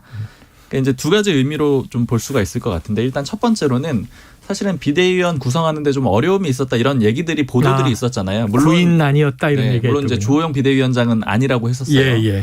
그런데 이제 그런 얘기들이 많이 나왔던 게 대표적으로 지금 아까 전주의 의원 같은 경우에는 이제 원내 부대표단이었다라고 말씀을 드렸는데 사실 가장 핵심적으로 아마 들어가리라고 생각이 됐던 인물이 김성원 의원이었어요. 왜냐하면 주호영 원내대표 시절에 원내 수석이었기 때문에 아주 콤비라고 볼 수가 있거든요. 근데 이제 그 수에 관련된 발언 좀 논란 내렸으면 때문에 좋겠다. 이렇게 들어갈 수가 없게 됐고 그리고 사실 또 거론이 됐었던 인물이 김정재 의원이라든가 박수영 의원 이런 사람들 거론이 됐었는데 이 사람들 안 들어갔잖아요.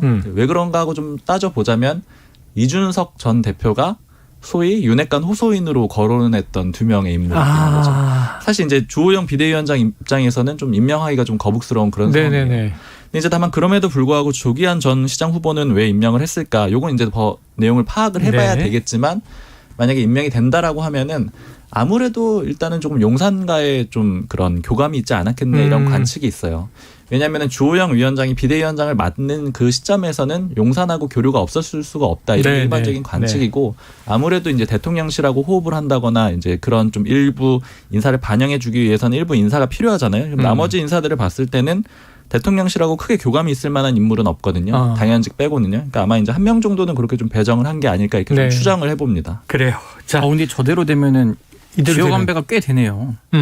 정양석 전 의원도 사실 호남 출신이거든요. 네네네. 거기다가 이제 주기환 전 광주시장까지 하면은 그 이준석 대표는 사라졌지만 이준석 대표의 그 정신만은 살아있는 서진 정책 그대로 이어가겠다는 뜻으로 받아들일 것 같습니다. 맞아요. 말씀하셔서 좀 짚어보면은 영남 쪽이 없어요. 그러니까 오히려 정양석 전 의원 같은 경우에는 말씀하신 대로 호남 출신이고 그리고 서울 강북 쪽 지역구거든요. 네네. 그러니까 소위 말하는 수도권에 있는 인물인 거고 전주혜 의원은 비례고 엄태영 의원은 지금 충북 쪽이거든요. 네. 그러니까 영남당 이런 거 이제 이준석 대표의 비판에 좀 초점이기도 하거든요. 네네. 수도권 민심을 너무 모른다. 그리고 싸우다 보면 수도권 사람들은 다 떨어지기 때문에 이제 도로 영남당으로 돌아간다. 이런 게 이 비판의 초점인데 그런 점들은 좀 반영이 된 걸로 감안된 것 같다. 전주의 의원도 찾아보면 고향은 광주더라고요. 아, 그래요? 그러니까 지역을 계속 떠돌아가지고 붙인 판사여가지고 떠돌아서 뭐 서울에서 학교를 다녔지만 태어난 곳은 광주다. 지금 최영찬 기자님이 지역 탕평이다. 지금 상당히 호평을 지금 하고 계십니다. 그런데다가 이제 지역의회 의원이 2명 있는데 청년들이에요. 그죠? 강원 쪽하고 세종 쪽. 자, 어떻게 이제 최종 발표될지, 이대로 될지, 뭐 일부 바뀔지 마지막에 그건 지켜보도록 하고요. 바로 오늘 이제 이슈로 들어가 보죠. 속보가 계속 많아서. 자, 윤석열 대통령 내일이 바로 취임 100일입니다. 그런데 이제 오늘 도어 스태핑도 그렇고 내일 이제 기자회견 예정돼 있는데 그 전망들이 인적 개편 얘기 많이 나오잖아요. 그래서 이 얘기도 좀 다뤄볼 텐데 먼저 어제 광복절 경축사가 있었으니까 박 기자님 한번 쭉 이게 해석을 좀 해주시죠. 네, 어제 딱 들어보신 분들은 아실 텐데 자유라는 단어가 굉장히 많이 쓰였거든요. 네네. 그래서 이제 33번 쓰였다 이런 보도들은 많이 보셨을 텐데 뭐 어떻게 이게 좀 자유가 쓰였느냐 좀 다시 꼼꼼하게 읽어보니까 전반적으로 관통을 하고 있는데 논리 구조가 이렇습니다. 일단 시점을 세 군데로 나눠가지고 광복전, 이제 광복절 경축사였으니까요. 1945년 광복전 그리고 현재까지 그로부터 현재까지 그리고 앞으로 이렇게 세 가지 시점을 다 자유를 표현해가지고 설명을 했는데 일단 광복전의 자유는 일종의 독립운동 요거가 자유를 위한 활동이었다. 일제강점기 이렇게 강점기였으니까. 그리고 광복 이후부터 현재까지 그리고 또 앞으로도 적용이 되는 내용이라고 했는데 이제 그 시민들의 자유, 즉 민주주의, 자유민주주의를 추구하는 그런 과정의 자유였다 이렇게 좀 표현을 하고 있고 앞으로의 자유는 이제 그 시민들의 전체적인 전 세계의 자유를 위해서 연합하는 그런 그림이다. 그러니까 아마 요거는 구체적으로 표현을 안 했지만 예를 들자면은 러시아가 우크라이나를 침공한 그런 상황들을 좀 얘기를 하는 것 같아요. 그러니까 그런 체제 간의 어떤 자유 이런 것들을 좀 표현한 전체적으로 시점으로 그렇게 나눠져 있고요. 그리고 예를 들자면 지금 자유에서 시작해서 자유로 끝나는 그런 그림들이 많이 있는데 이런 부분이 있었어요. 양극화와 사회적 갈등을 해결하려면 이제 요걸 해결한 상태가 자유의 상태인데 이걸 해결하기 위해서는 번영이 필요하고 번영을 하기 위해서는 도약과 혁신이 필요하다. 그런데 혁신은 어디에서 나오느냐? 자유에서 나온다. 이제 이런 내용들이 이렇게 좀 연결이 돼 있거든요. 그러니까 결국 전체적으로 자유에서 시작을 해야 되고 또 자유를 추구해야 되고 또 시점상으로도 각각은 다 자유였다. 이런 식의 좀 표현들이 반복이 되고 있는데 이러다 보니까 자유라는 표현이 좀 여러 번 쓰인 것 같습니다. 네. 그런데 지금 해석을 듣고 나도 이게 좀 개인적인 의견입니다만 좀 추상적이다 이런 느낌이. 취임사도 그렇고요. 그리고 이제 이번 경축사도 그렇고 구체적인 부분은 이제 뭐 대북 관련해서 담대한 기획, 담대한 제안, 일본 관련해서는 주로 이웃이라고 하는 이웃이라는 측면이 강조가 됐고요. 말씀하신 대로 자유, 번영, 혁신 이런 가치들이 막 돌고 하니까 이 보통은 과거에 대통령마다 특성은 다릅니다만 1, 2, 3 이렇게 개조식으로 첫 번째는 뭐 한반도의 평화입니다.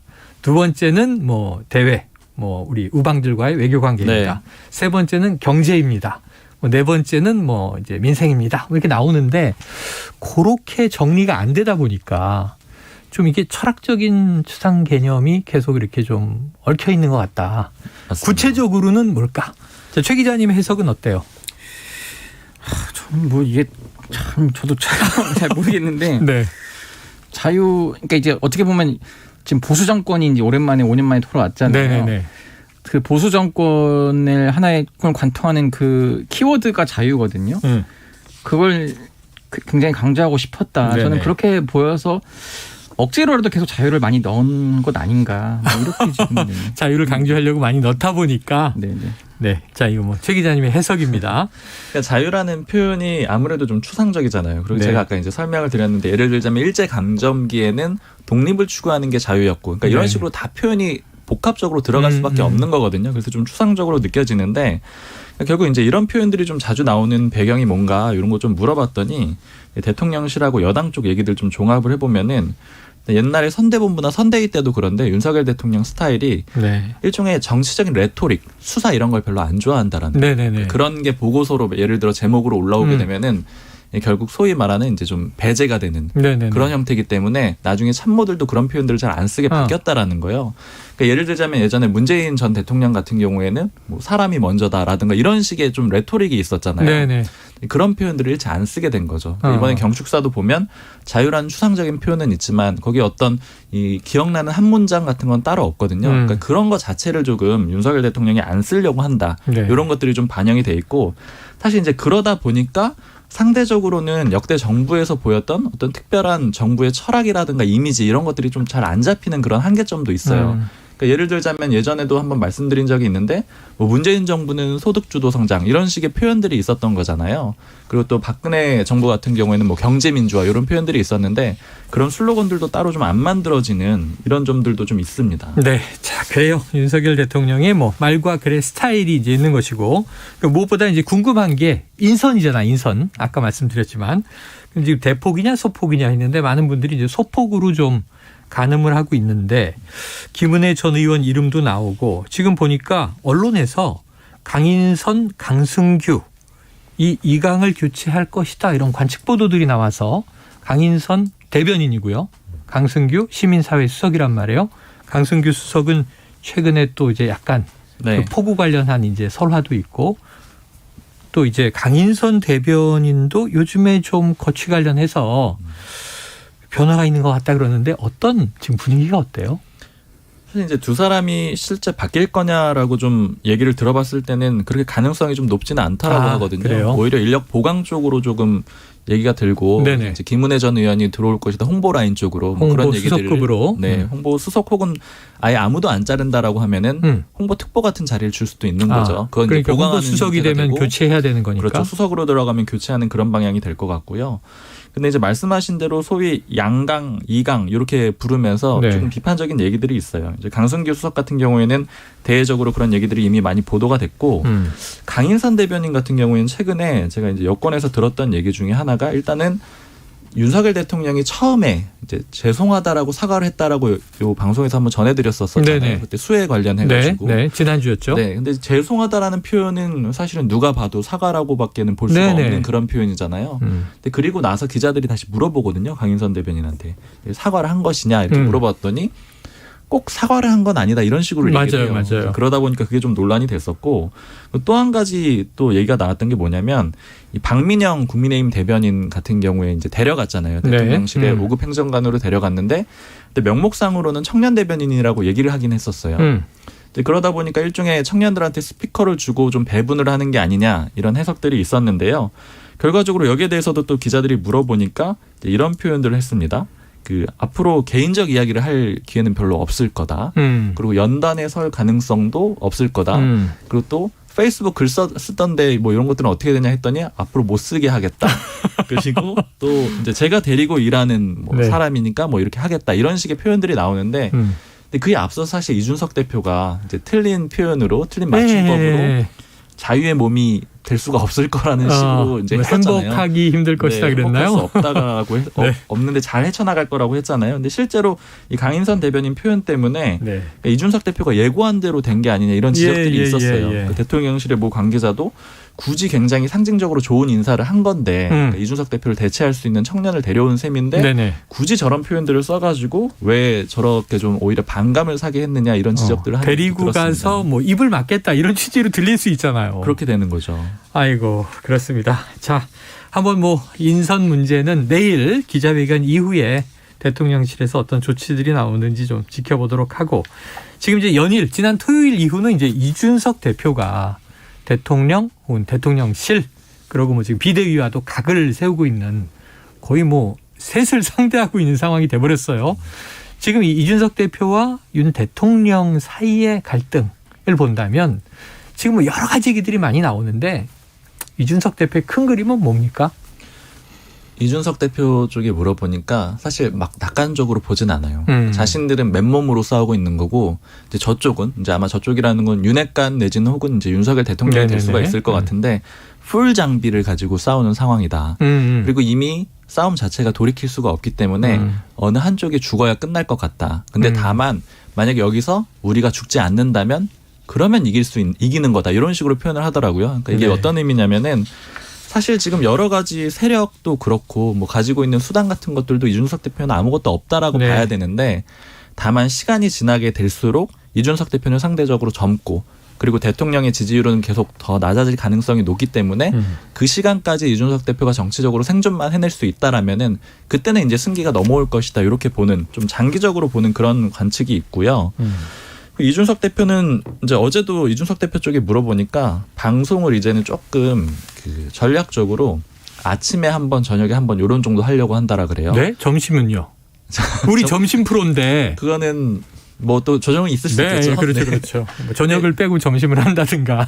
네, 근데 이제 이 표현 듣고 이제 제가 생각이 들었던 게 사실 이준석 대표가 이제 카드가 별로 없어요. 나와서 방송에 나와서 이제 적극적으로 얘기를 하는 건데 그것도 사실은 이제 몇 번이지 계속해서 비슷한 류의 얘기를 하게 되면은 기자들 혹은 이제 언론사들도 적게 기사를 쓰게 될 거고 사실 이제 최평론가님도 섭외를 이제 처음에는 더 적극적으로 하시겠지만 나중에 계속 같은 얘기를 듣기 위해서 섭외를 하기는 좀 그렇잖아요. 그러니까 그런 한계점이 있는데 일단 요거를 조금 조율하기 시작한다라는 그런 좀 생각이 들고요. 결국 장기전으로 가겠다라는 거 그리고 예고했던 대로 당원들 모집해가지고 세력 구축하겠다 이런 좀 해석이 들고요. 아 그리고 또 최근에 하나 좀 재밌었던 얘기는 상임정국위원회가 있었잖아요. 네, 그렇죠. 이제 개정을 하는 그런 과정에서 그때 당원 당규를 바꿀 때 조혜진 의원하고 유희동 의원이 다른 개정안을 냈어요. 이준석 대표 임기 보장해주는 그런 개정안을 냈거든요. 무산됐지만. 근데 그때 당시에 이제 상임정국위 내용 얘기를 좀 들어보니까 한 40 몇 명 정도가 참여를 했는데 이 중에 한 3분의 1 정도는 그래도 조혜진 의원하고 유희동 의원 안을 손을 들어줬다라는 거예요. 한 10명 내외 됐었죠. 그렇죠. 그러니까 그렇게 됐다라는 거는 결국에는 생각보다는 세력이 그렇게 적지는 않다라는 거죠. 사실 저는 이제 거의 한 자릿수일 거라고 봤거든요. 왜냐하면 구성 자체가 청년이나 대학생 이런 위원들은 소수예요. 그런데 3분의 1 정도 나왔다라는 거는 이제 이준석 대표가 어느 정도는 좀 당내 세력을 좀 쌓아놓은 게 아니냐. 물론 그렇다고 하더라도 좀 부족한 숫자긴 합니다. 일단 뭐 전에 김철근 실장, 정무실장은 이제 의원이 아니고 현재 원외 인사하고 또 징계를 이제 받았습니다만 소통관에서 엊그제 기자회견 하는데 옆에 또 허은하 의원은 계속 자리를 하고 있더라고요. 네. 그러면서 말씀하신 대로 원내 또 지지 세력이 얼마냐. 자, 다음 이슈로 넘어가 보겠습니다. 시간이 너무 잘 갑니다. 최 기자님. 김건희 여사 관련 모임에 박홍근 민주당 원내대표 이름이 있더라. 이거 무슨 얘기입니까? 그러니까 이게 조금 그 온라인에서 굉장히 뜨거웠더라고요. 네네. 박홍근 원내대표도 이 문제로 굉장히 곤혹스러워했었고 그래서 한 유튜브 채널에 나와서 이제 해명까지 했는데 이 월단회라는 모임이 있습니다. 문화예술계 월단회? 그 인사들의 모임인데 그 이제 월단회 모임의 사진에 보니까 현정은 현대그룹 회장도 있고 근데 그 옆에 딱 박홍근 의원이 2018년도 사진인데 앉아 있는 거예요. 근데 다른 사진 중에 굉장히 김건희 여사와 비슷해 보이는 분의 웃는 모습이 딱 찍혀 있는 거예요. 이를 두고 박홍근 원내대표가 알고 보니 김건희 여사와 한패 아니었냐는 이제 유튜브들의 이제 그런 주장과 그리고 이제 지지자들의 이제 그런 게 있었는데 이게 또 왜 일파만파가 됐냐면은 어쨌든 지지자들 입장에서는 법사 현장 내준 게 너무 원망스러운 거예요. 그래서 이제 박홍근 의원 알고 보니까 우리가 생각하는 그런 원내대표가 아니었냐 막 이런 식으로 굉장히 공격을 하는 거죠. 그런 이유 때문에 결국 박홍근 원내대표가 월단회가 아니었냐 이렇게 의혹을 제기하니까 황당하다 이렇게 해서 해명을 했는데 알고 보니까 그 사진에 있던 그분도 김건희 여사가 아니라 그래요. 모 배우의 이제 아내분인 걸로 지금 이제 설명이 됐어요. 아, 네네. 그랬는데도 어쨌든 그 강성 지지층들은 그 해명을 믿지 않고 의혹이 해소되지 않았다. 계속 주장을 하고 계신다. 그리고 네. 지금 많이 곤혹스러워하고 있습니다. 박홍원 원내대표 실제로. 아니 전임자도 지금 취임식에 갔다가 김건희 여사 앞에서 파한대소하는 사진 때문에 곤욕을 치렀는데 박홍근 원내대표까지 지금 뭐 한패가 아니었느냐 좀 놀랐습니다. 자, 어제 강훈식 후보가 전격 사퇴했어요. 네네. 어제 이 시사본부 딱 광복절에 진행되는 시간에 속보가 나왔는데 이게 사실은 그 최 기자님은 예견했던 거라면서요? 그렇습니다. 이게 본인도 충청까지만 좀 보고 싶다. 충청권까지 경선을. 왜냐면 충남 아산이 또 지역구이기 때문에 네네. 충청에서 한번 내가 다음에 이제 충청 그런 대망론이 혹시 있을지 모르면은 그 주인공은 내가 되고 싶다는 걸 한번 입증해 보이고 싶다는 그 욕심이 있었던 것 같아요. 네네. 그래서 실제로 충남에서는 박용진 후보보다는 좀 더 나왔죠, 득표가. 그렇기 때문에 어쨌든 그런 소기의 뭐 성과를 달성하고, 근데 그 일요일 날 다음 날 일정에 대한 공지를 안 하는 거예요. 그래서 결국은 뭐 이런 수순으로 가겠구나 싶었고, 사실은 이렇게 득표 격차가 나지 않았으면은 호남과 수도권 그리고 2차 국민 여론조사가 남아있기 때문에 네. 야, 이걸로 인해서 단일화를 한 다음에 대세를 한번 역전해 볼 수도 있겠구나 하는 게 이제 경선 시작 전 분위기였거든요. 네.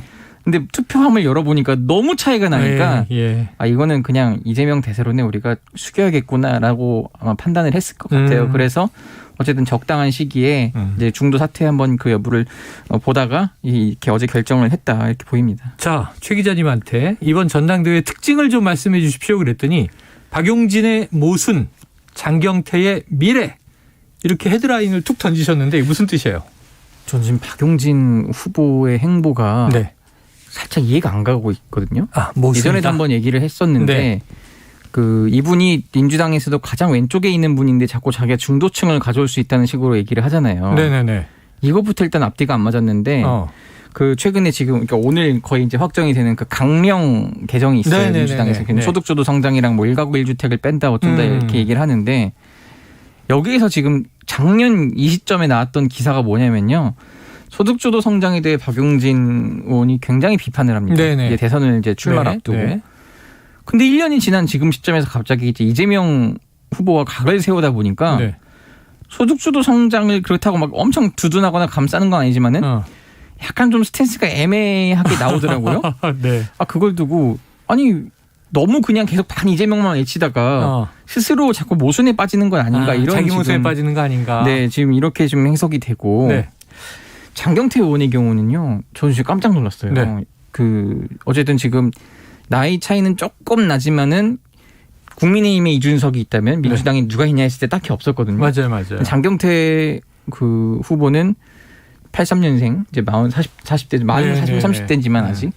근데 어쨌든 지금 이 정치 이 분야에서 15년 이상 계속 오래 해왔기 때문에 여기에 있는 여의도 고관여층은 좀 약간 식상할 수도 있는데 국민들이 보기에는 좀 젊고 신선했나 봐요. 일반 국민들이 보기에는. 그래서 국민 여론조사 1차 딱 열어봤더니 3위를 하고 지금도 지역 경선 도니까 원래 4위에다가 3위까지 지금 치고 올라갔어요. 근데 이제 호남인데 이분이 또 잘 모르는 분도 있는데 전남 순천이 고향입니다. 순천고가 어떤 학교냐면은 그쪽 명문이기도 한데 이번 21대 국회에서 단일 고교 중에 최다 의원을 배출한 학교예요. 끈끈한 그 모임이 있어요. 그 좌장 김태년 의원을 앞세워서. 그러면 이분이 이제 그런 지역 연고랑 해서 이제 호남에서도 굉장히 많은 득표를 한다 이러면은 물론 2위 고민정 의원과의 격차가 좀 크기 때문에 거기까지는 못 넘지만은 3위를 확고하게 굳힐 수도 있다. 이러면은 젊고 신선한 주자가 민주당에서도 이제 이렇게 키워 오를 수 있겠구나. 왜냐하면 누가 키워준 건 아니지만 어쨌든 본인이 이재명 의원 마케팅을 하긴 했지만 뭐 다 하잖아요. 어쨌든 그런 와중에서 득표가 된다는 거는 민주당에서 지지자들이 좀 장경태 의원에게 좀 기대를 하는 게 있지 않나 이렇게 보입니다. 얘기가 와닿습니다. 아주 친한 지인 중에도 순천고 출신 하나 있는데요. 토론하다 말이 막히면 나 순천고야! 이렇게 얘기를 하는 걸로 매듭이 지어지죠. 자, 오늘 불사조 기자단. 아니 여야 따로 노니까 두 분이 말을 섞을 기회가 없어요. 이제 8월 임시국회 이후에는 두 분의 해석을 같이 들어보기를 기대해 봅니다. 오늘 여기서 마무리하죠. 박순봉 경향신문 기자, 최영창 세계일보 기자 수고하셨습니다. 감사합니다. 네. Splish splash, I was taking a bath. Long about a Saturday night. Yeah. 점심 먹고 유쾌한 시사 디저트 한 입. 최영일의 시사본부. Well, I stepped out the tub and put my feet on the floor. I wrapped the towel around me. 네, 시사본부 매일 이 시간 청취자분들께 드리는 깜짝 간식 선물 준비되어 있습니다. 편의점 상품권인데요. 코너 들으시면서 문자로 의견 주시는 청취자분들에게 쏩니다. 짧은 문자 50원, 긴 문자 100원이 드는 샵 9730으로 의견 많이 보내주십시오. 자, IT본부 본격적으로 시작해보죠. 알아두면 유익한 IT 이슈 쏙쏙 소개해 주시는 김덕진 미래사회 IT연구소장 나와 계십니다. 어서 오세요. 네, 안녕하세요. 반갑습니다. 김덕진입니다. 지난주에 네. 거의 대부분의 이제 소식이 폭우, 집중호우로 채워졌지만 바로 그때 국내에서 블록체인 관련해서 큰 행사가 있었죠. 네, 뭐 나름 아시아 최대 블록체인 이벤트라고 볼 수 있을 것 같은데 KBW 그래서 코리아 블록체인 위크 한 주 동안 일어났고요. 그 중에서 이제 8월 9일부터 이제 3일 정도 이제 컨퍼런스도 진행이 됐는데 이게 2019년 이후로 3년 만에 오프라인 행사한다는 점에서 이슈가 됐고 또 이더리움을 만든 비탈릭 부데린이라고 하는 사람이 있어요. 그 사람이 실제로 이제 참여해서 기조연설 하기도 하고 그래서 화제가 됐고요. 여담이지만 이때 이것 때문에 한 우리나라에 2-3천 명 정도 추산되는 외국인이 들어와서 이 컨퍼런스를 같이 봤는데 그분들이 또 이제 강남역 상황을 전 세계에 또 이제 트위터를 통해서 알리기도 한 상황이었어요. 저도 온라인에서 봤는데 뭐 행사는 어마어마하더군요. 근데 끝나고 가려고 그러는데 비가 막 차가 침수되고 해서 강남 중심으로 이제 일주일 동안 진행이 됐었죠. 이번에 어마어마하게 많은 차들이 침수됐는데 또 고급 외제차들이 많았습니다. 자, 바로 거기서 이 이더리움을 만든 부테린 2-3년 내에 가상화폐가 현실에서 잘 쓰이게 될 것이다. 이런 예견을 했어요. 네, 그러니까 비탈릭 부테린의 향후 2-3년 안에 가상자산을 실제 결제 수단으로 쓸 수 있게 된다라는 얘기를 한 거예요. 우리가 이제 뭐 이더리움 하면은 비트코인 다음으로 가장 뭐 시장이 큰 거라고 하는데 실제 어디 쓰이나 생각해 보면 뭐 NFT나 아니면 뭐 게임 뭐 이런 데서 조금 쓰였지 실제 우리가 뭐 예를 들면은 뭐 밥 사 먹는데 뭐 이더리움 내고 이러진 않잖아요. 일상생활에서. 근데 이런 게 이제 실제로 2-3년 내에 올 수 있다라고 지금 전망을 하고 있는 거예요. 그러면서 뭐 블록체인이 안전하고 확장 가능한 기술을 갖게 되면 암호화폐 결제가 주류 방식이 될 수 있다라고 하면서 예시를 든 게 아르헨티나인데요. 실제 지금 자기 본인이 2021년 11월 아르헨티나에 방문했을 때 아르헨티나가 최근에 인플레이션이 너무 심해서 실제의 정부 돈보다 이 가상자산을 갖고 기업 경영이나 저축 등 실제 경제 활동에 사용하고 있다고 합니다. 그러다 보니 그리고 이제 그것에서 쓰는 일종의 다른 가상자산 같은 경우는 뭐 수수료도 좀 적고 이래서 지금 사용하고 있는데 지금 본인들이 하는 이더리움 자체가 뭐 여러 가지 문제들이 있는데 뭐 예를 들면은 거래를 할 때 속도가 느리다. 그리고 그 안에서 수수료가 비싸다. 그리고 뭐 블록체인에 검증을 하다 보니까 뭐 예를 들면 전기를 많이 쓴다. 뭐 이런 얘기들이 있는데 이런 것들이 좀 개선될 수 있다면 이게 대세가 될 수 있다라고 지금 본인이 주장을 하는 것이고요. 그런 업그레이드들을 곧 하겠다. 뭐 이렇게 지금 얘기를 하고 있는 걸 보시면 됩니다. 아르헨티나에서는 쓰고 있다. 사실 베네수엘라인가요? 통화를 정하지 않았어요? 그렇죠. 비트코인 자체를. 네, 그렇죠. 그런 부분에서도 이제 비트코인 자체를 이제 어떻게 보면은 본인의 이제 기축 통화나 이제 통화로서도 쓸 수 있는 부분도 있고, 어쨌든 이런 가상화폐들이 이렇게 어떻게 보면 정부 자체가 좀 불안해서 경제 구조가 흔들리는 데서 좀 사용되고 있지만 지금 이야기하는 건 비단 그런 곳뿐만 아니라 일반적으로 전 세계적으로도 쓸 수 있다. 뭐 이렇게 지금 주장을 하고 있는 것이죠. 저는 코인이 없습니다만 쓰는 걸 한번 생각을 해보는 거예요. 내가 뭐 비트코인이든 이더리움이든 그걸 보유하고 이제 현금성 자산 대신에 그걸로 대체를 해서 해외 나가서 이걸로 뭐 호텔비도 치르고 항공료도 치르고 생각을 해보면 코인 가격이 하루에도 업다운이 너무 심하니까 환율도 물론 매일 변하지만 그럼에도 불구하고 야 이게 어제 쓰는 거랑 오늘 쓰는 거랑 완전히 격차가 큰데 쓰는 게 맞나? 그렇죠. 그리고 또 한 가지 이슈가 속도예요. 속도. 이게 속도가 어떤 문제가 있냐면 예를 들면 그 우리가 신용카드 중에 대표적인 비자 카드가 1초에 거래를 한 2,000건 정도 처리를 하거든요. 1초에? 네, 1초에 2,000건 정도. 그거 상당히 빠르게 이제 거래를 처리하고 있는데 지금 이더리움이 1초에 한 20개 정도 거래 처리가 됩니다. 그러니까는 100분의 1쯤 되네요. 100분의 1이니까 쉽게 말하면 한 번에 뭔가 카드 결제가 모이면 우리가 결제를 하는데 10분씩 기다려야 되고 막 이런 상황이 생긴단 말이에요. 그러니까 이런 부분에 있어서 문제가 있고, 두 번째는 이제 카드 수수료 같은 경우에 우리가 기본적으로 금액에서 뭐 예를 들면 뭐 10만 원 쓰는 이런 뭐 1점 몇 프로 뭐 이런 식으로 뭐 내잖아요. 근데 이 이더리움의 수수료에는 기본적으로 내가 금액과 상관없이 한 번 거래될 때마다 수수료를 내요. 근데 그 거래 수수료가 많게는 20만 원 정도나 10만 원 정도 나올 때가 있습니다. 네. 그러니까 한 번에 뭐 1억짜리를 거래한다 이러면은 쌀 수도 있지만 네네. 내가 뭐 밥 먹고 나서 수수료가 20만 원 나온다? 아니 10,000원 결제했는데 그렇죠. 수수료가 20만 원이면 이게 뭐예요? 네, 그렇죠. 이제 이런 부분들이 있다 보니까 이번에 이런 것들이 되게 되는 여러 원인 중에 본인들이 생각하는 가장 큰 원인이라고 할 수 있는 것들을 좀 바꾸겠다. 네네. 그래서 뭐 예를 들면 9월에 기본적으로 여러 가지 것 중에 이제 작업 증명 방식이라고 하는 게 있는데 이 작업 증명 방식을 지분 교환 방식으로 업그레이드를 하겠다. 이런 이제 얘기를 했습니다. 어렵습니다. 이제 이게 외계어가 나오기 시작하죠. 시사본부 이 청취자분들에게 쉽지 않습니다. 자, 이더리움을 네. 지금 일반 통화처럼 못 쓰니까 네. 이제 일상생활에 쓰도록 하겠다. 이해됐고요. 네, 그렇죠. 지금 뭐 수수료 문제 등이 있다. 속도 네. 문제 등이 있다. 개선하겠다. 네. 이더리움 2.0을 발표하겠다. 네. 근데 문제는 작업 증명 방식을 네. 지분 교환 방식으로 바꾼다. 네. 이 도대체 무슨 얘기입니까? 이거 오늘 이것만 이해하셔도 어디 가서 내가 지금 블록체인 전문가다 네. 할 수 있는데 자, 공부 한번 해보죠. 네. 솔깃. 자, 증명 방식, 교환 방식 이런 게 뭐냐면 그 블록체인이라고 하는 거를 제가 일반 은행하고 좀 비교를 해볼게요. 은행에서 우리가 돈을 누군가에게 보냈다라고 하면 거래 기록이 남잖아요. 그렇죠. 근데 그 거래 기록은 은행이 인정을 해주죠. 그렇죠. 그러니까 은행이라고 하는 중앙을 우리가 믿잖아요. 그렇죠. 근데 만약에 거기서 은행이 해킹되거나 은행에 문제가 생기면 이게 거래가 날아갈 수도 있죠. 예. 근데 그 우리가 아는 블록체인이라고 하는 건 중앙이라고 하는 거래소가 없잖아요. 그렇죠. 그럼 예를 들면 10명이서 이게 다 거래됐다라고 알려면 10명 다에게 이걸 승인을 받아야 돼요. 예. 그죠? 그렇게 되기 위해서 모든 사람한테 이게 승인이 되는 어떤 과정이 있습니다. 근데 그 과정이 기존에는 아까 말씀드렸던 방식 중에서 우리가 알고 있는 작업 증명 방식이라는 방식을 썼어요. 네. 근데 작업 증명 방식이 뭐냐면 채굴이라고는 들어보죠. 채굴. 아, 채굴.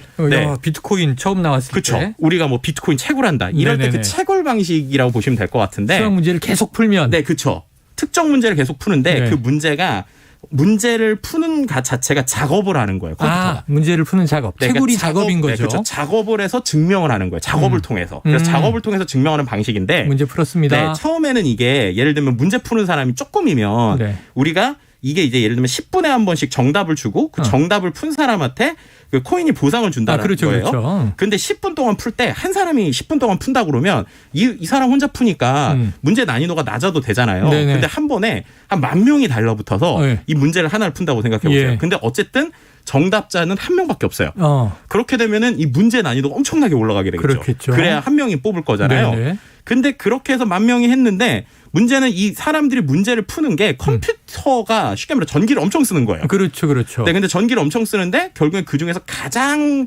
잘 푼 한 명만 주니까 반대로 10,000명이서 채굴을 하면 9,999명은 그 전기가 다 날아가거나 전기는 쓸데없이 컴퓨터를 쓰는 거죠. 꽝이죠, 꽝. 네. 그렇게 되니까 결국 지금 그런 구조들 때문에 초반에는 뭐 개인이 노트북으로 막 채굴을 해도 채굴이 됐는데 네. 지금은 뭐 거의 뭐 채굴장. 아유, 네, 공장이 전문가. 벌써 몇 년 전부터 뭐 비닐하우스에다가 네. 컴퓨터를 수백 대 들여다 놓고 돌리고 있고 그렇잖아요. 그렇죠. 이제 그렇게 되다 보니까 문제가 결국 특정인들 몇 명, 그 다음에 쓸데없는 전기를 너무 많이 쓴다. 그리고 그게 몇 명에게 몰린다라고 하는 이런 문제들이 생기는 네. 거예요. 그래서 이거를 개선하겠다는 방식이 지분 교환 방식인데요. 네네, 그건 뭐예요? 근데 지분 교환 방식은 쉽게 말하면 우리가 주식하고 비슷하다고 생각하시면 돼요. 그러니까는 우리가 그 검증을 하거나 채굴을 하는데 네. 채굴을 아까처럼 문제를 뭔가 이렇게 빨리 푸는 한 사람한테 정답을 주는 게 아니라 네. 내가 일정량의 이더리움을 들고 있는 사람이라면 그 사람은 이 이더리움 커뮤니티가 잘 되길 원할 거잖아요. 네네. 자기가 주식 들고 있듯이. 그러니까 그 사람들한테 랜덤으로 한 명 한 명한테 이거에 대한 증명을 시키는 거예요. 그래서 예를 들면 내가 만약에 지금 이더리움을 전체적으로 가지고 있다. 그래서 뭐 내가 뭐 32이더씩을 갖고 있다. 이게 네. 한 단위가 32이더인데 네. 그만 갖고 있는 사람한테 야 이번엔 너가 문제 풀어봐 하고 이 사람이 그냥 지정을 해주는 거예요. 10,000명이 동시에 달려들지 않고. 그렇죠. 그럼 그 사람이 문제를 풀면 그 사람한테 이제 보상을 주고. 보상을 주는 거죠. 그럼 그 다음에 또 다른 랜덤하게 계속 이렇게 나눠주는 거예요. 그렇게 되니까 이들 입장에서는 9,999명이 달려들 필요가 없고 네. 그리고 딱 몇 명한테만 주니까 속도도 빠를 수 있고 그 다음에 그 안에서 전기도 줄일 수 있고 여러 사람이 나눠 할 수 있다라고 네. 지금 주장은 하고 있는 거죠. 동시에 매달려서 한 명이 가져가는 게 아니고 네.